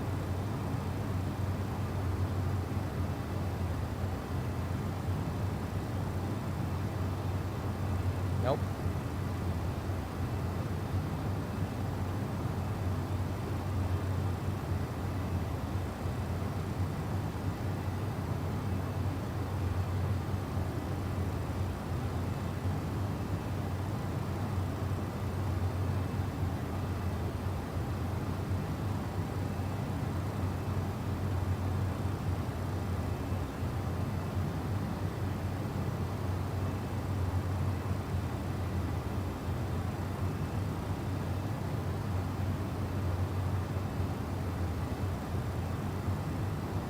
Nope, I don't have a checklist for this.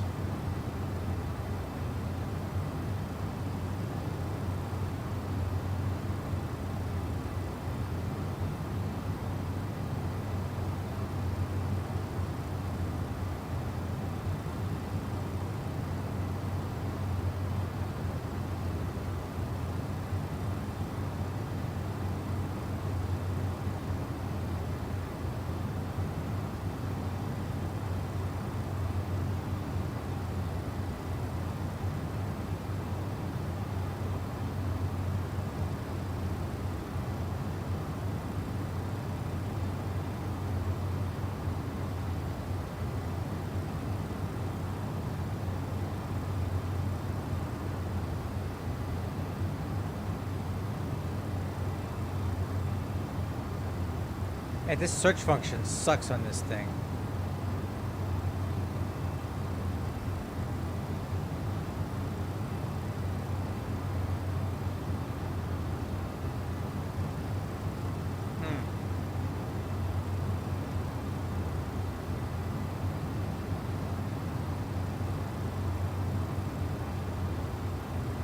Seems to have worked itself out.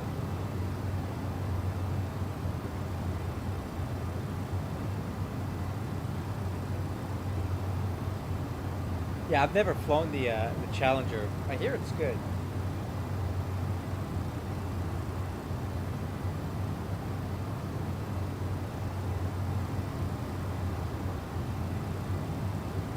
Yeah, those vibrations again.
There it is again.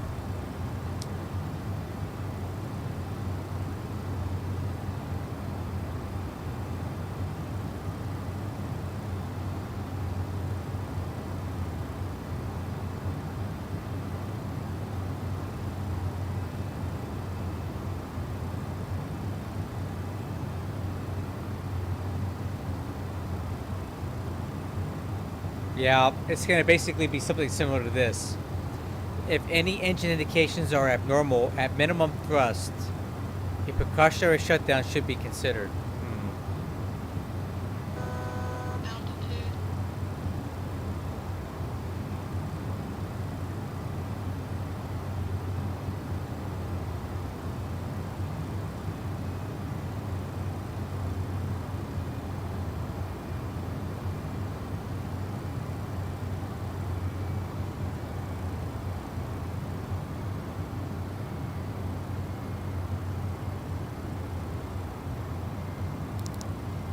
I'll be honest with you, this isn't a particular fail I want to deal with tonight, so I'm going to go ahead and just fix it.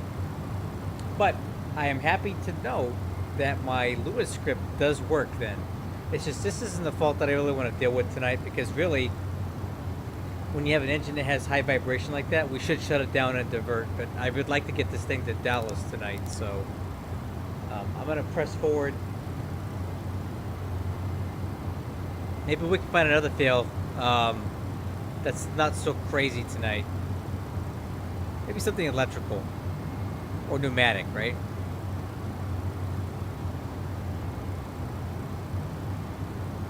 Or even hydraulic.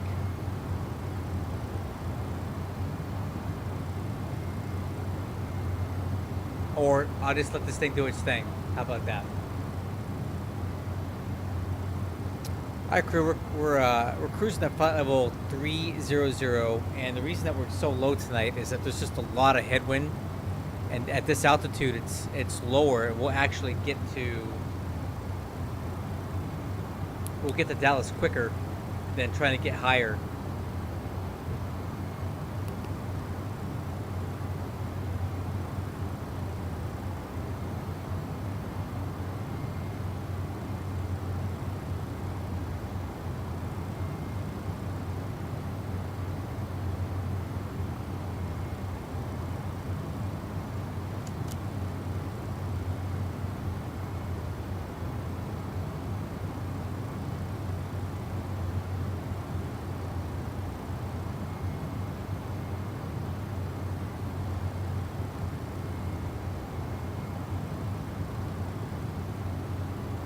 Alright, so the wind at flight level 300, we got 40, 45, 40s, 40s.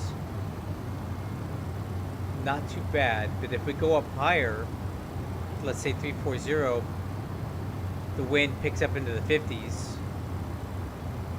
Right, here's a good chart.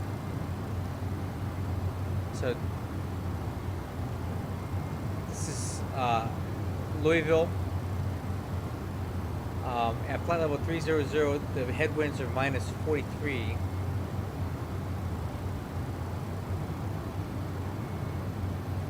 Actually, if I'm reading this correctly,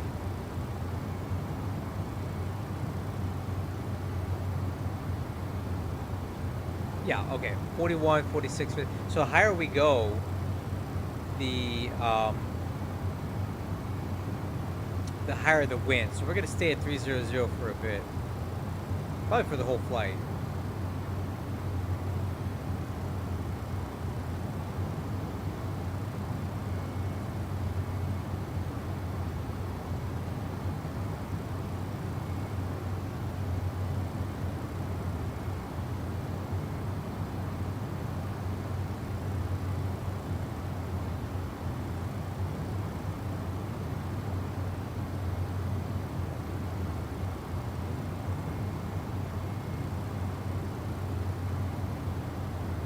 Alright, so what we'll do now is we'll turn down the noise a little bit, and I'll put on a little bit of stream music to pass the time.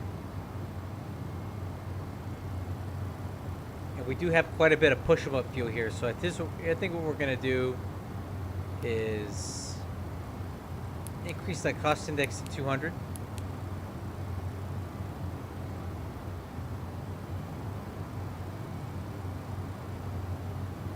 get a little more speed on us.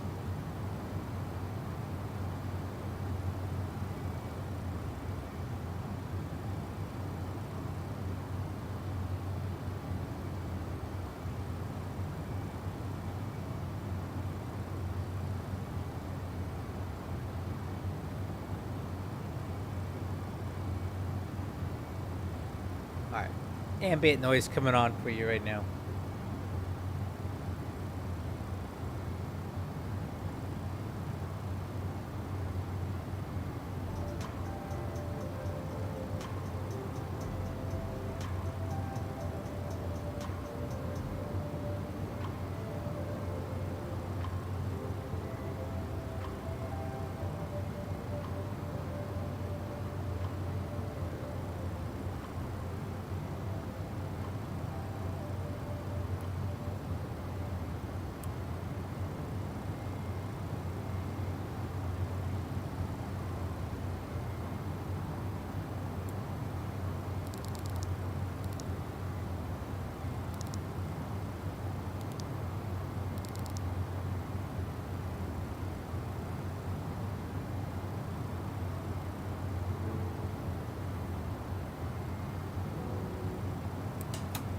I think I need to do my after takeoff checklist here. So busy dealing with that emergency or that issue. Flat takeoff selector, flaps routine, exterior lights, altimeters 2992.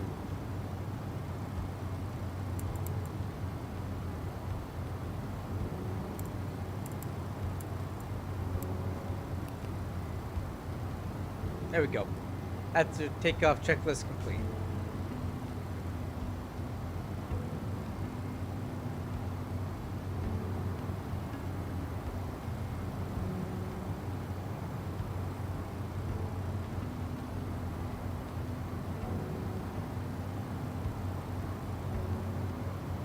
So in case you're wondering what that engine vibration thing was, about 3 or 4 days ago I found a Lewis script that I downloaded from xplane.org or something, and basically it's a random failure generator for the Rotate MD-11. So you can set the mean time between failure and all kinds of different parameters, and that was the first failure we got. It just so happens it's a very inconvenient failure for me because I really want to relocate this plane to Dallas.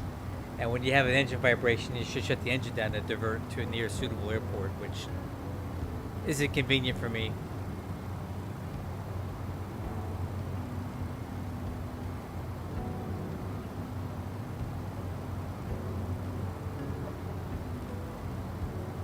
Maybe some other stream.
Thanks, Monica. This is just a YouTube channel that I like. They just play some music in the background. It's copyright free, so I don't get hit on my live streams by playing the music.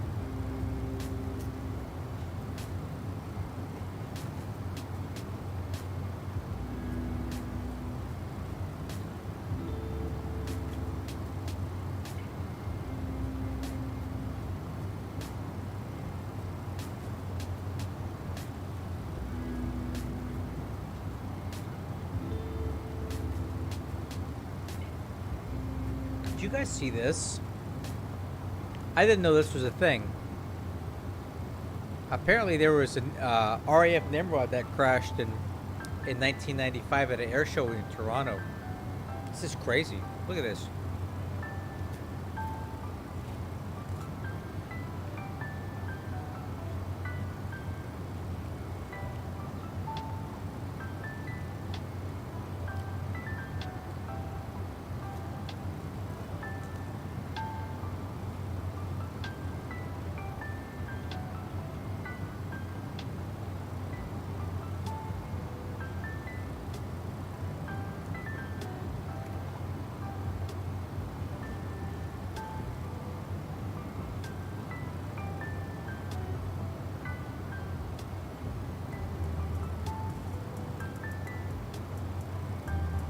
Bet you they're gonna get into some sort of accelerated stall or something.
Where's the crash at?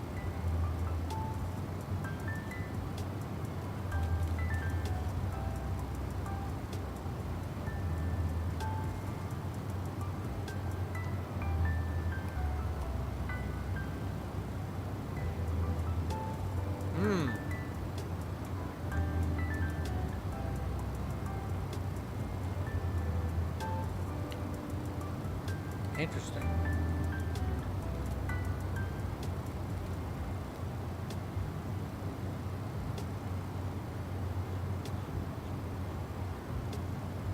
Wow. I wonder what caused that.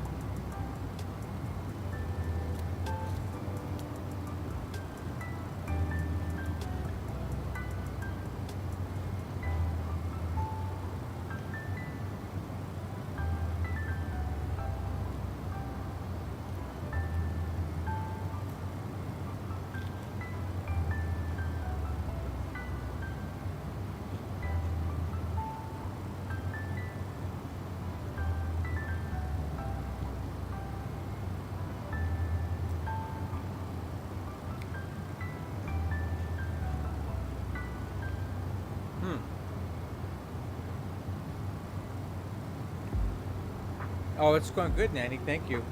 Trying to get this plane here to Dallas so I can go to bed. I'm tired.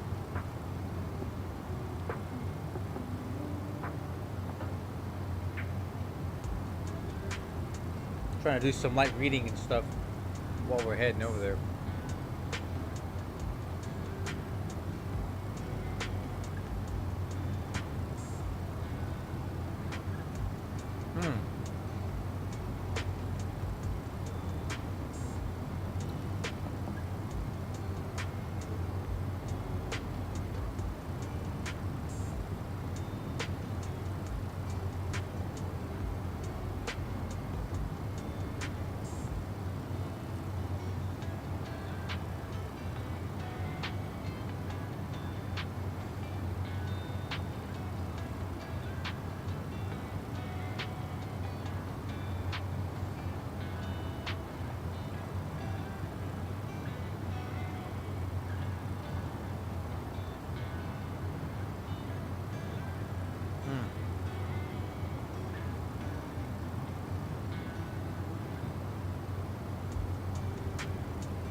Interesting.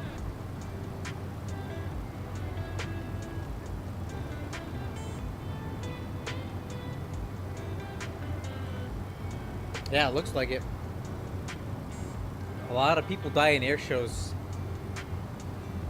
even in the Air Force. Like there was this crash. This is a very famous crash of a C-17 during an air show practice in Alaska some years ago, and they found all kinds of issues with the pilot. It was a pretty big deal. But here it is. This happened in 2010.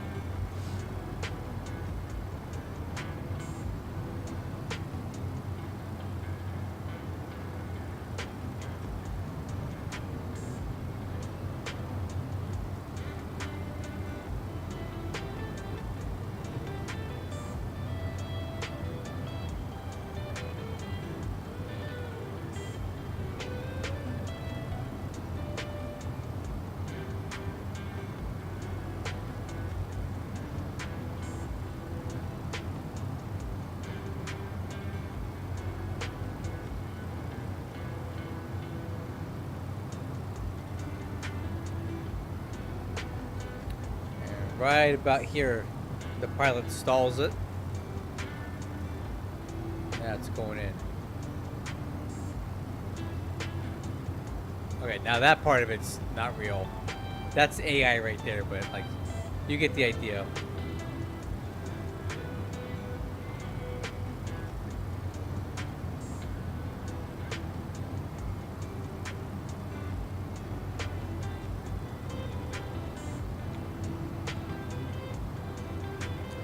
Little Rock, Arkansas that we're approaching here.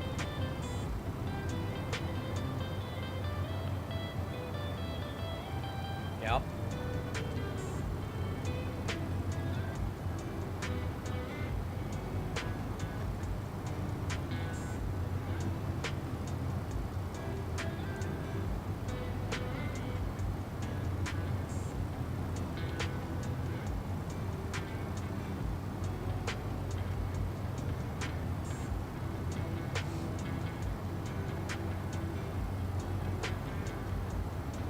Yeah, it was really pushing it beyond the envelope there.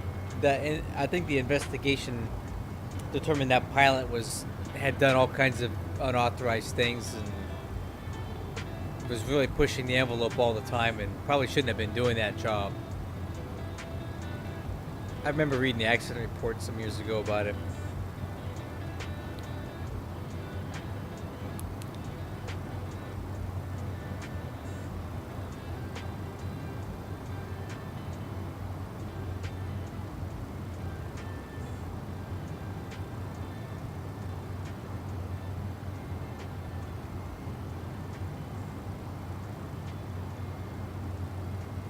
And then this is a very famous, here's a very famous one from Fairchild Air Force Base.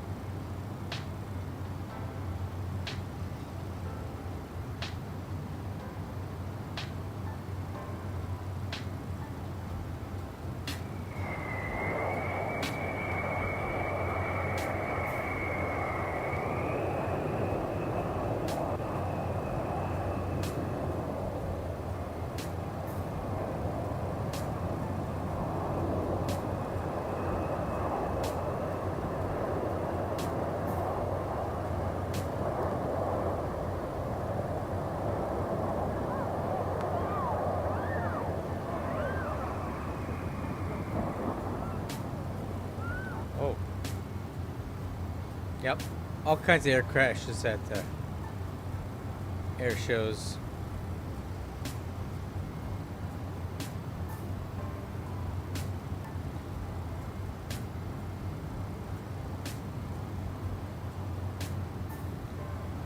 That was back in 1994, that one.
Look at this one.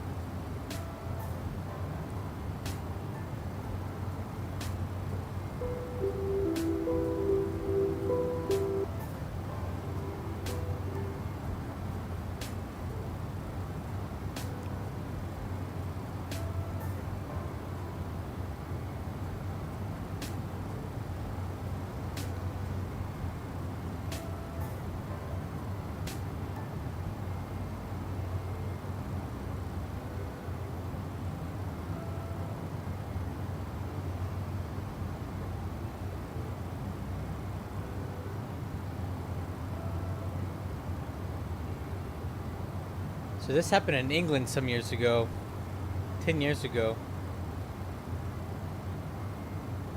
And somehow the pilot survived that crash. And it was found that it was entirely 100% pilot error, his fault. And that dude tried to get his pilot license back. Like, he actually went and tried to say that, like, it was unfair that they took his license away and that he wanted it back after he killed 12 people through his reckless flying. That's crazy, man. That's a lot of nerve to even ask for that, you know. It's like accidentally driving your car into a giant crowd of people and then asking for your driver's license back after that.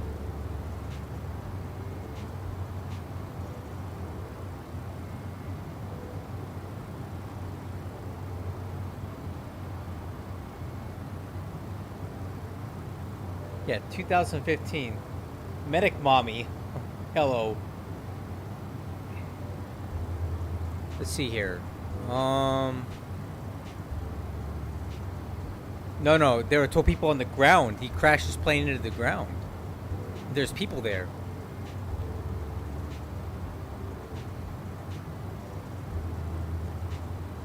See, destroying several cars.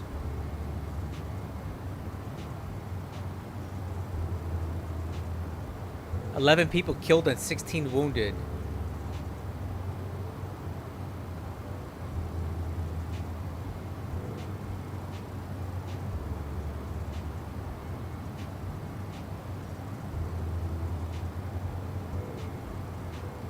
The guy survived the crash. He was still strapped into his ejection seat, and he was ejected from the plane but survived.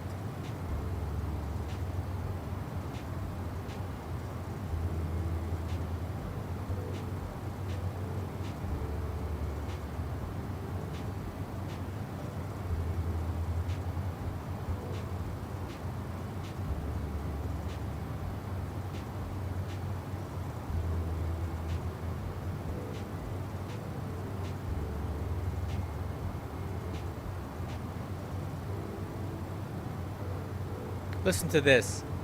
The CAA suspended Hill's pilot license following the accident. In early 2024, October 2024, he unsuccessfully appealed the suspension.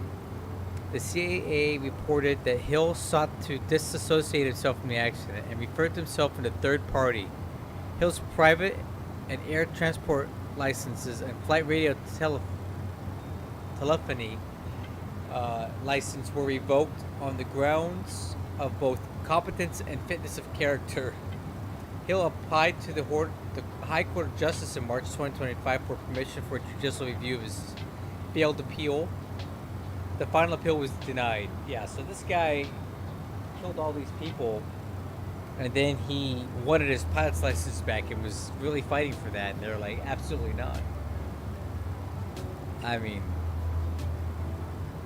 why? Yeah, you can't do that stuff and then, you know, expect to get your license back after that.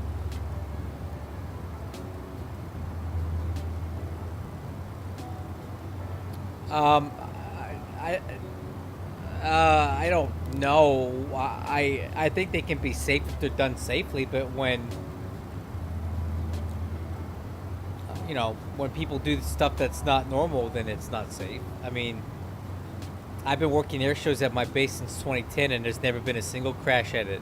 So there you go. That's at least 10 air shows that I've managed, or about eight air shows that I've worked at my base since 2010, and there's never been a crash. So,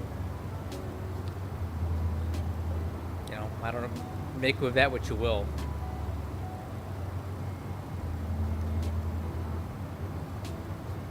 In fact, I've been uploading a lot of videos of the air show footage that I took on my YouTube channel right now.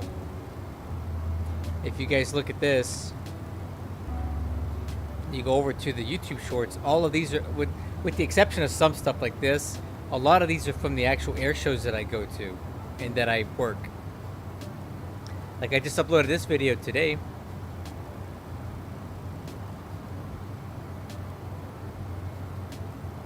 Oops, sorry.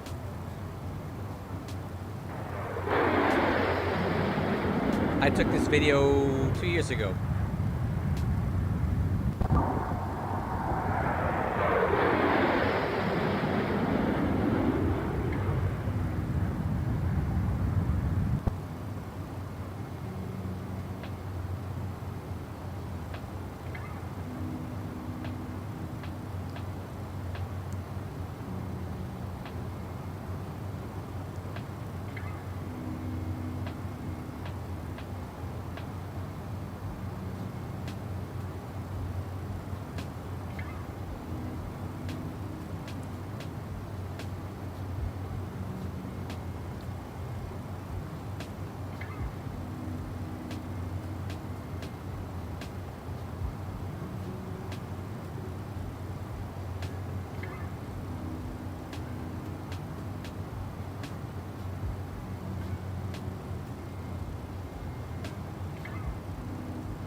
We're making progress, guys. We're about halfway there. Maybe a little more than halfway there. The wind's getting better. We're picked up about 20 knots of ground speed, so that helps. In 28 minutes, we're going to start our descent for Dallas. And again, the reason that this is taking so long is that... Oh, thank you. We have a pretty decent headwind here right now, heading towards Dallas. The way it generally works in the United States, and there's always some exceptions and seasonal differences, but the winds in the United States tend to, again with some exceptions, blow west to east. So generally speaking, when you're flying from the west to the east, you're going to have a tailwind. It makes you go faster.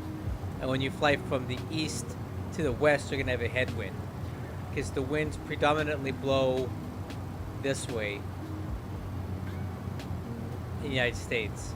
And also through the Gulf of Mexico, they come up this way along the Atlantic coastline.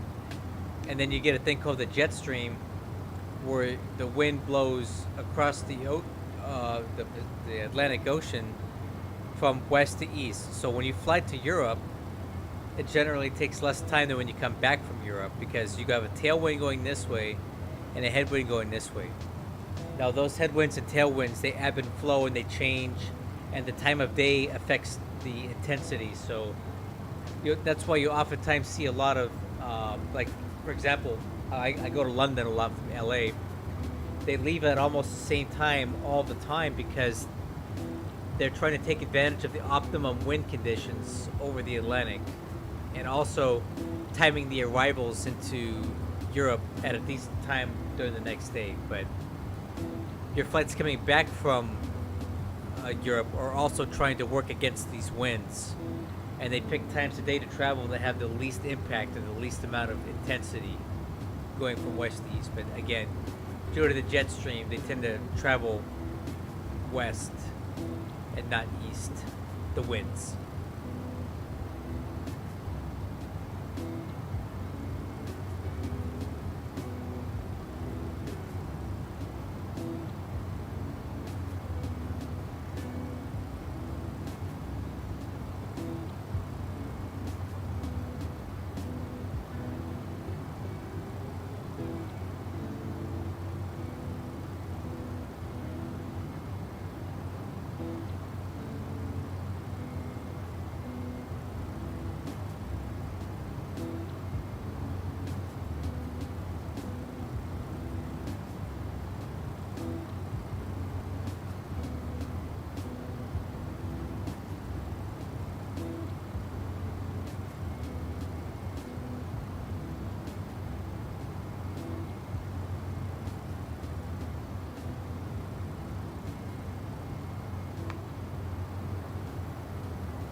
Okay, 200 miles to go to our top of descent, 602.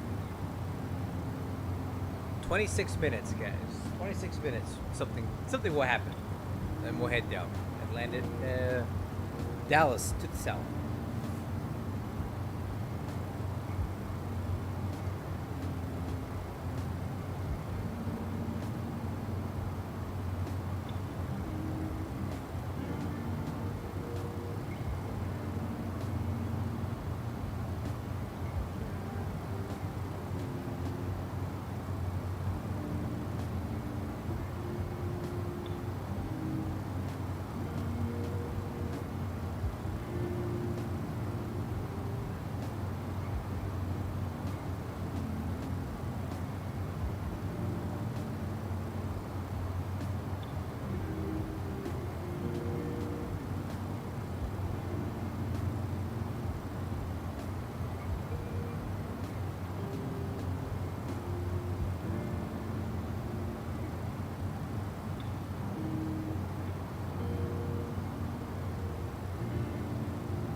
and sorry I stepped away for a minute. I went to go get some water and stuff. So sorry I missed you, Nanny Ray.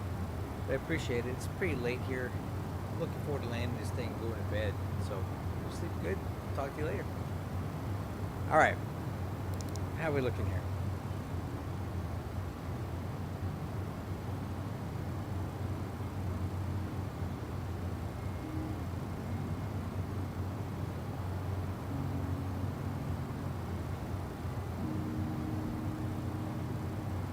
A little bit further to go.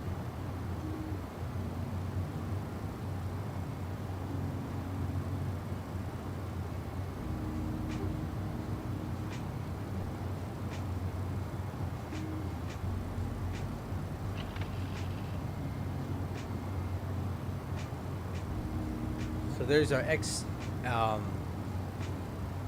XVatsim plugin.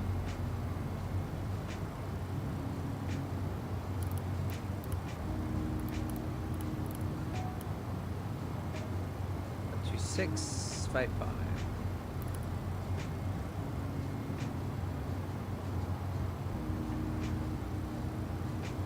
All right, let's go over the landing data.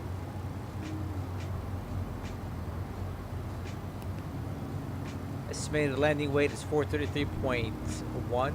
Approach speed 159. We have a 13,000-foot runway going into Dallas. So if we land on 18 right, wind 1904,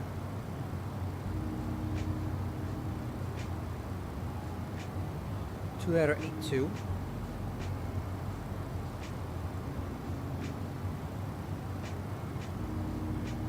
unfortunately there's no good taxiways to exit off of it until you get down to Whiskey Mike, so we'll plan on Whiskey Mike. Come back around. We'll do auto brakes minimum. This should work. Okay, arrival briefing.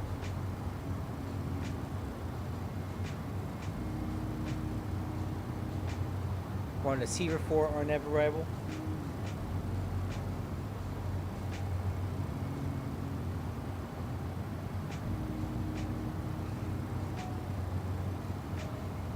Speed restrictions in here.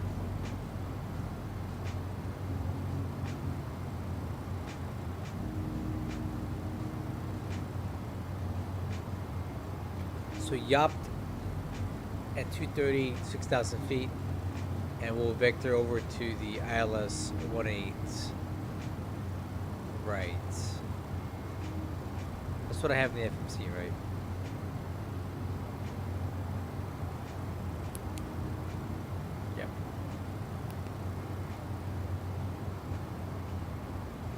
RVR is 1800, decision altitude 807, vehicle at 4, needy at 24, MSA is 27, coming up from the north, missed approach climb to 1100, then climbing right turn to 3000 on heading 250, and outbound fuzz VOR radial 222 to likes and hold.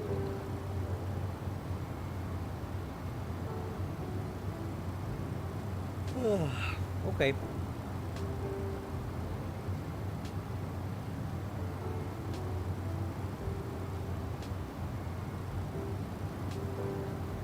Okay, 75 miles to go. 10 minutes till we head down. So I'm gonna step away just for a brief moment, grab some water, and when I come back, we'll be ready to descend down to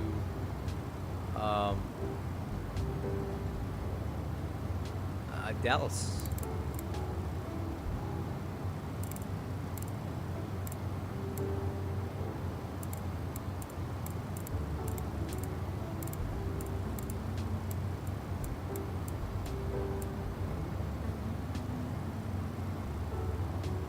.7.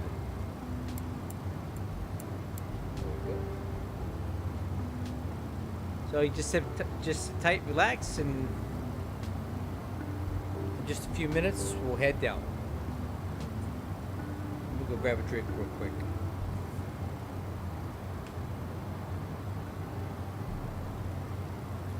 I'll go ahead and reset my altitude down to 6,000 feet for now.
Alright guys, back to my little crew rest here. Let's take a look. Okay, top of the set, 11 miles. Getting there, guys, getting there.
Alright guys, heading down.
Okay, profile 21.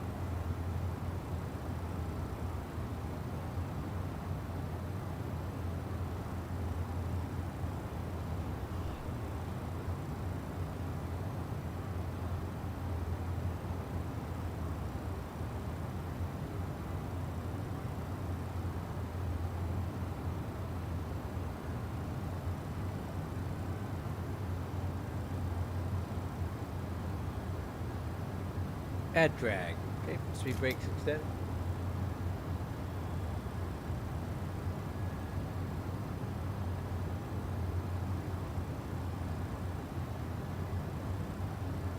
Are you online or offline? Because I don't see you on VatSim right now. At least I don't think I do. I have you like highlighted, so you should be turning green, I would think. Oh, there you are. Never mind.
Man, I am so tired. I can't wait to get this plane on the ground. I'm sleepy. I'm super sleepy. I worked 12 days straight this week, man. I need a day off.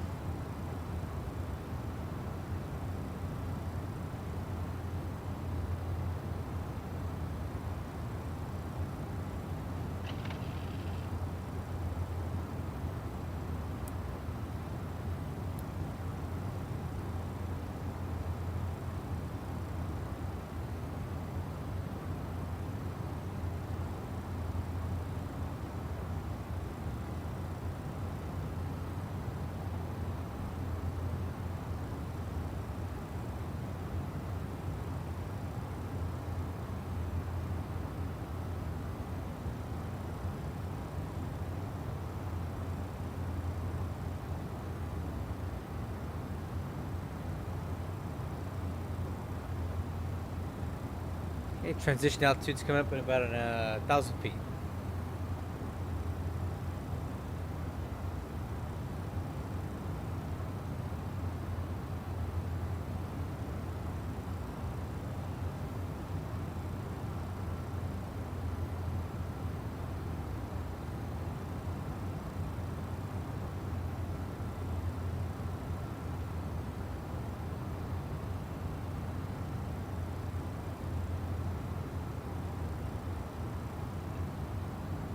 Alright, altimeter is 2982.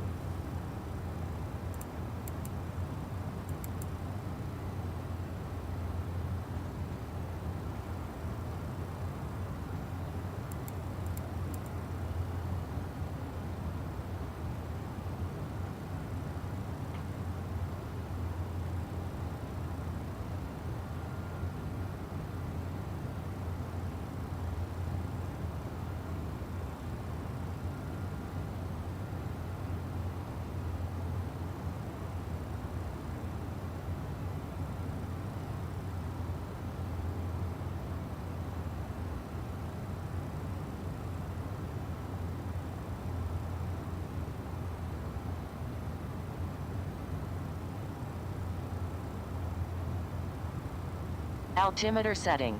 Checked.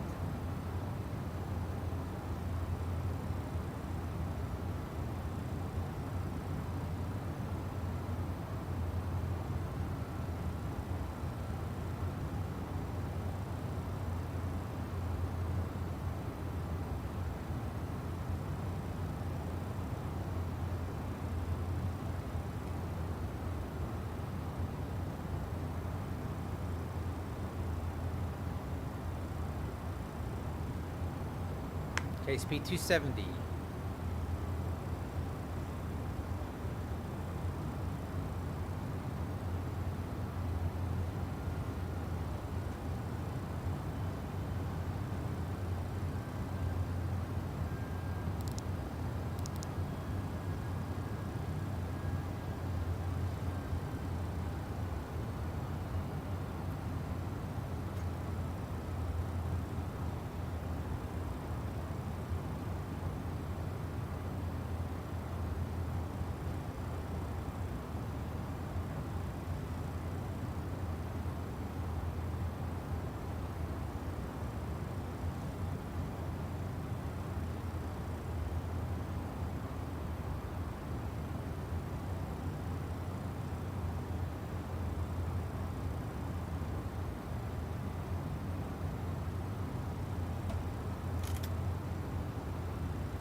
I'm gonna go direct Yop to save some time here.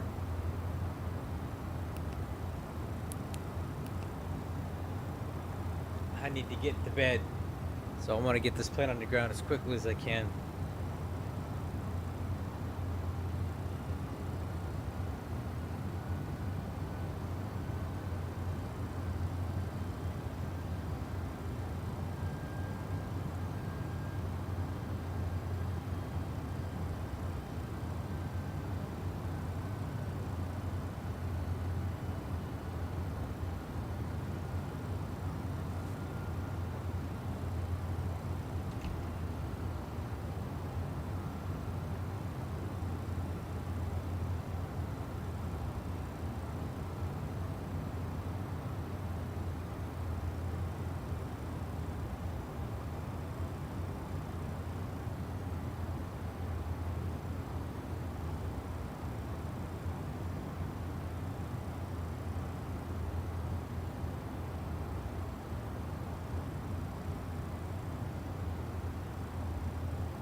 Okay, I'm seeing a light at the end of the tunnel here.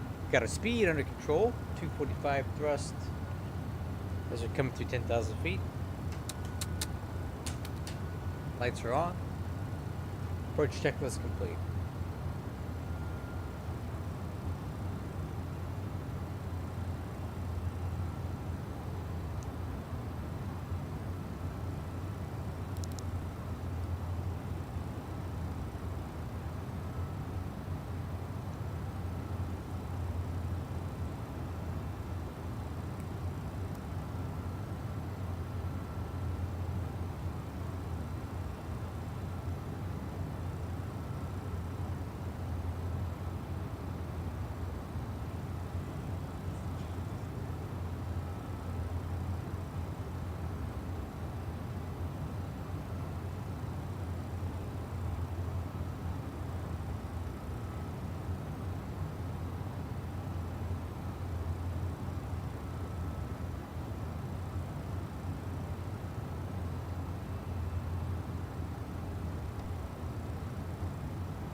Stabilizer motion.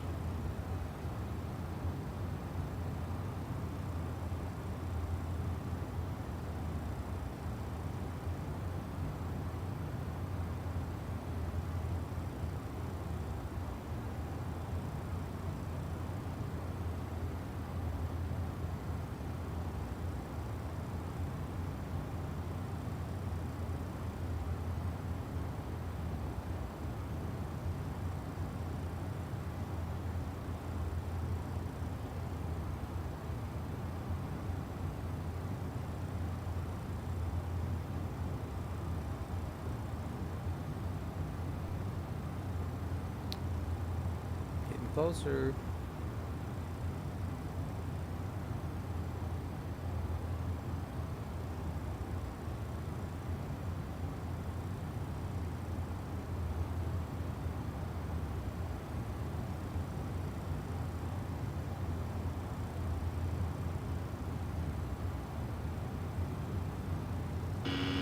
Stabilizer motion.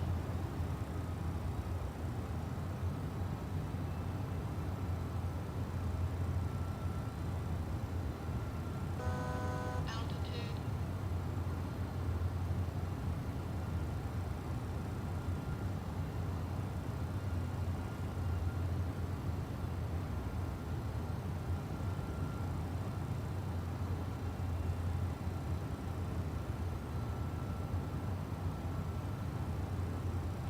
All right.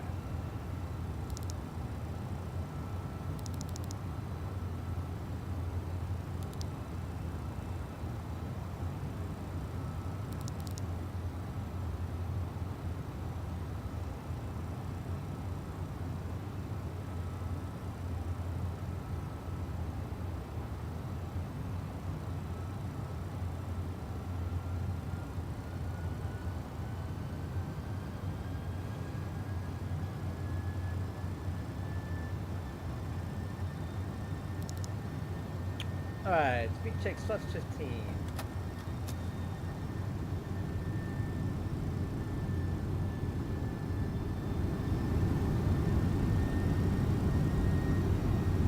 Alright, I'm gonna manually speed intervene this. We'll keep speed 215 for now.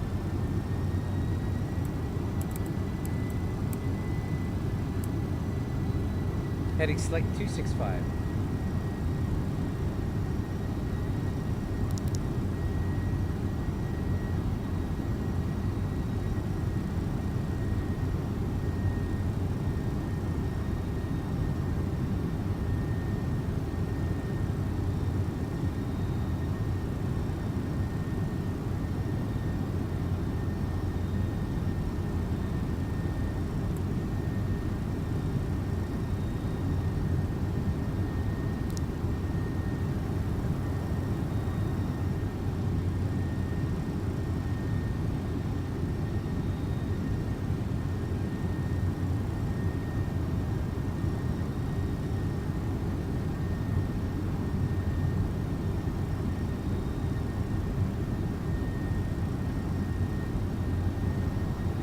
Alright, let's head vertical speed down to 4.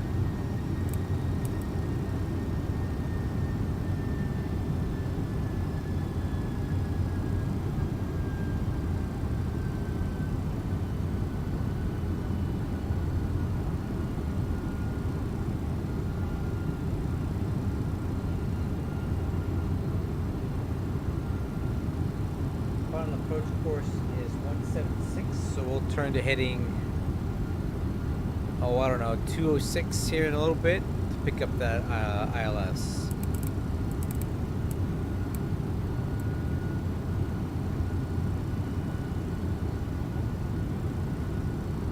Alright, I'm going to go ahead and select heading select and approach land.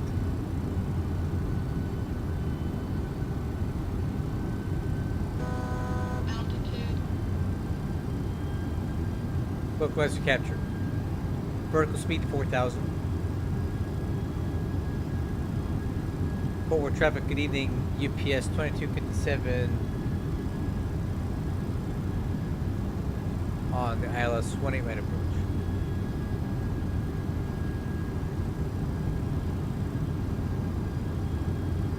Oh, okay, we're 2137. Oops. Okay, kind of overshot the localizer here. Autopilot's correcting.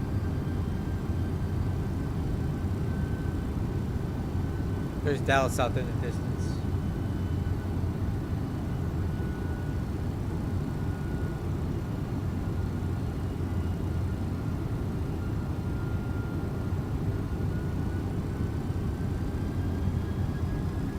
DFW traffic, Mike 2520 taxi, runway 17 right by Kilo Echo Golf, DFW.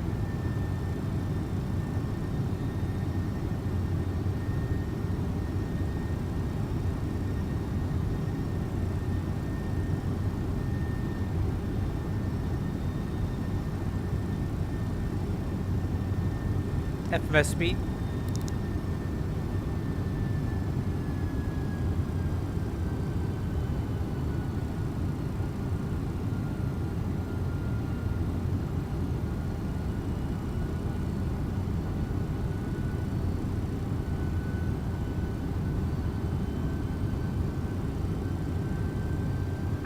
Forward traffic eastern 1800, taxi 17 right, IFR northeast bound.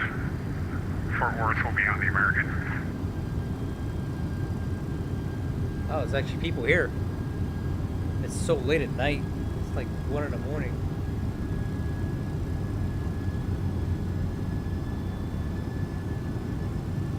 There's a few people there. Alright, stand by for glide slope, intercept.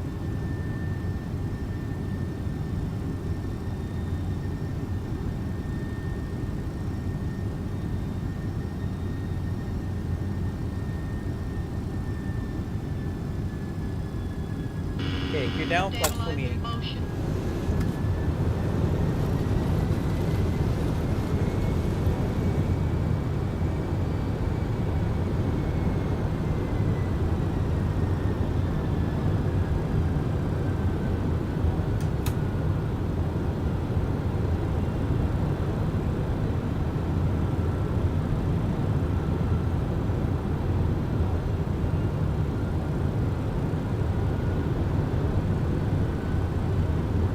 Okay, flaps 25.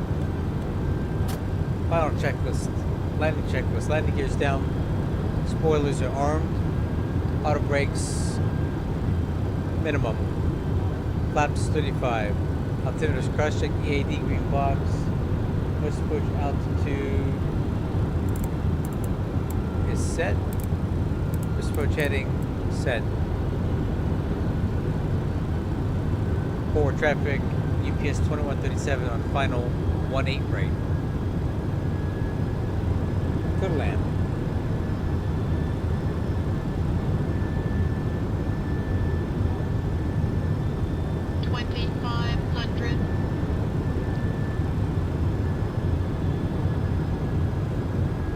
Okay, autopilot. Autopilot.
wind 210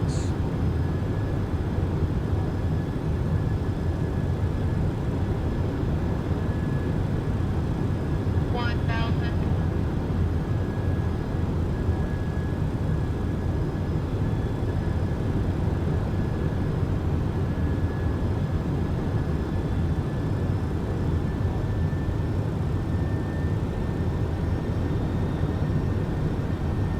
Approaching 18 right.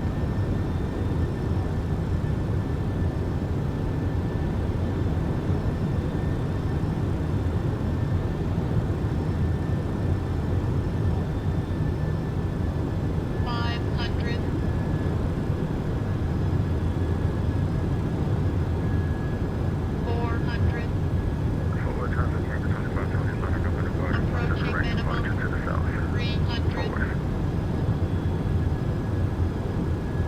Minimum. Continue. 200.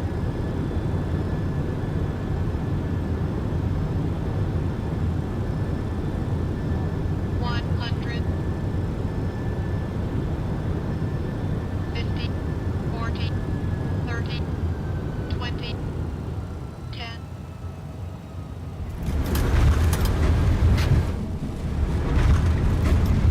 Spoilers deployed. Reverse available.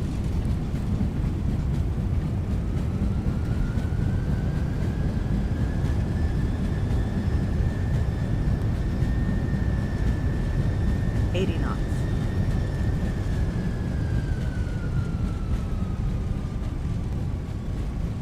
Manual braking.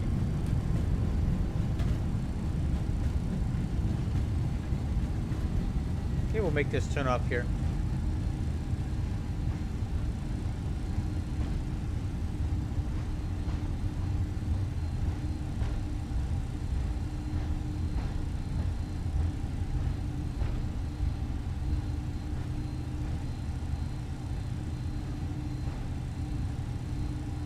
That wasn't bad. Mostly similar to the other one. Not bad.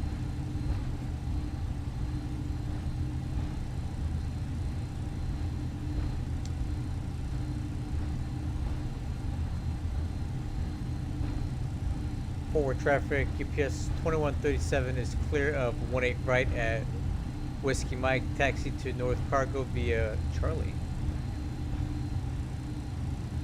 Alright, spoilers.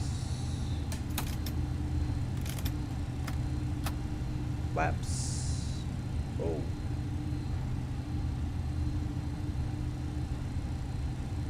Auto brakes. Nope.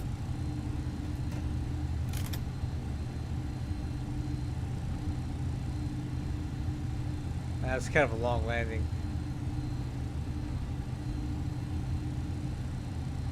Felt okay till the last little bit. Forward traffic, Mark 25, 20, 1 out of 2,900, departing to the southwest, call Radar. forward. Strobes. Forward traffic, eastern, 1800, Thank you. departing 17 right, IFR, north, eastbound, Fort Worth.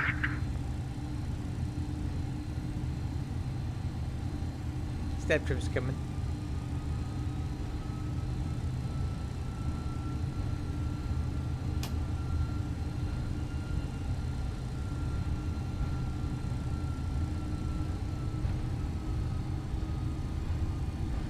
After land checklist complete.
I'm glad to be on the ground. I am ready for bed.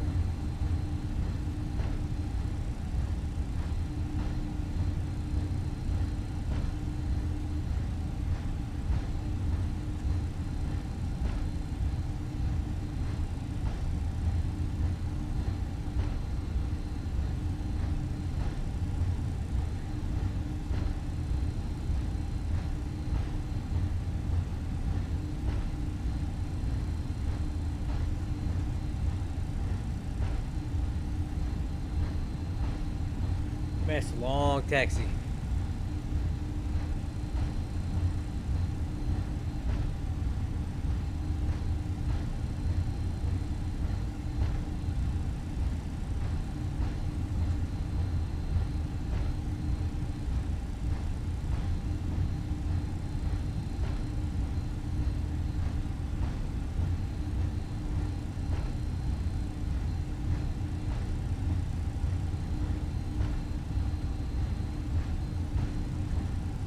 Okay, coming up, left turn here.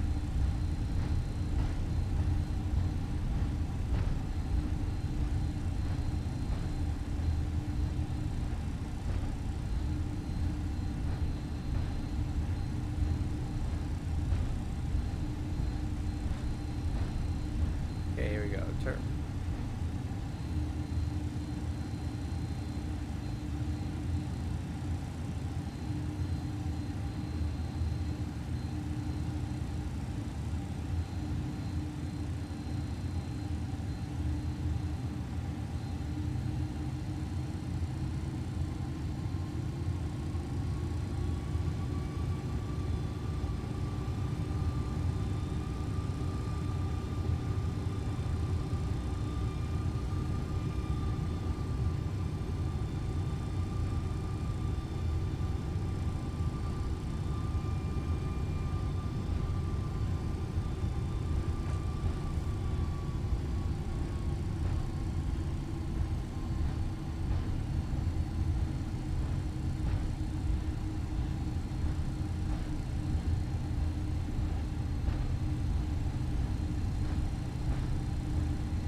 That's terrific.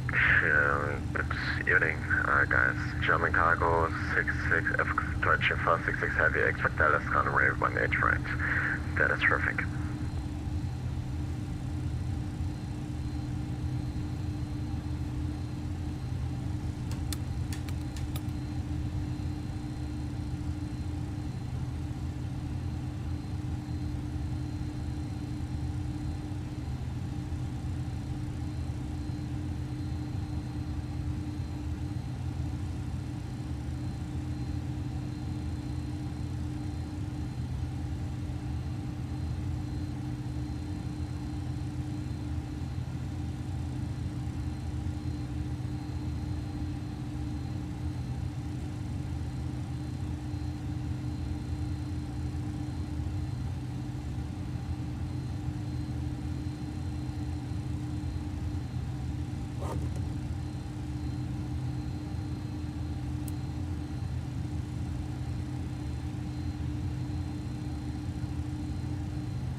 Oh.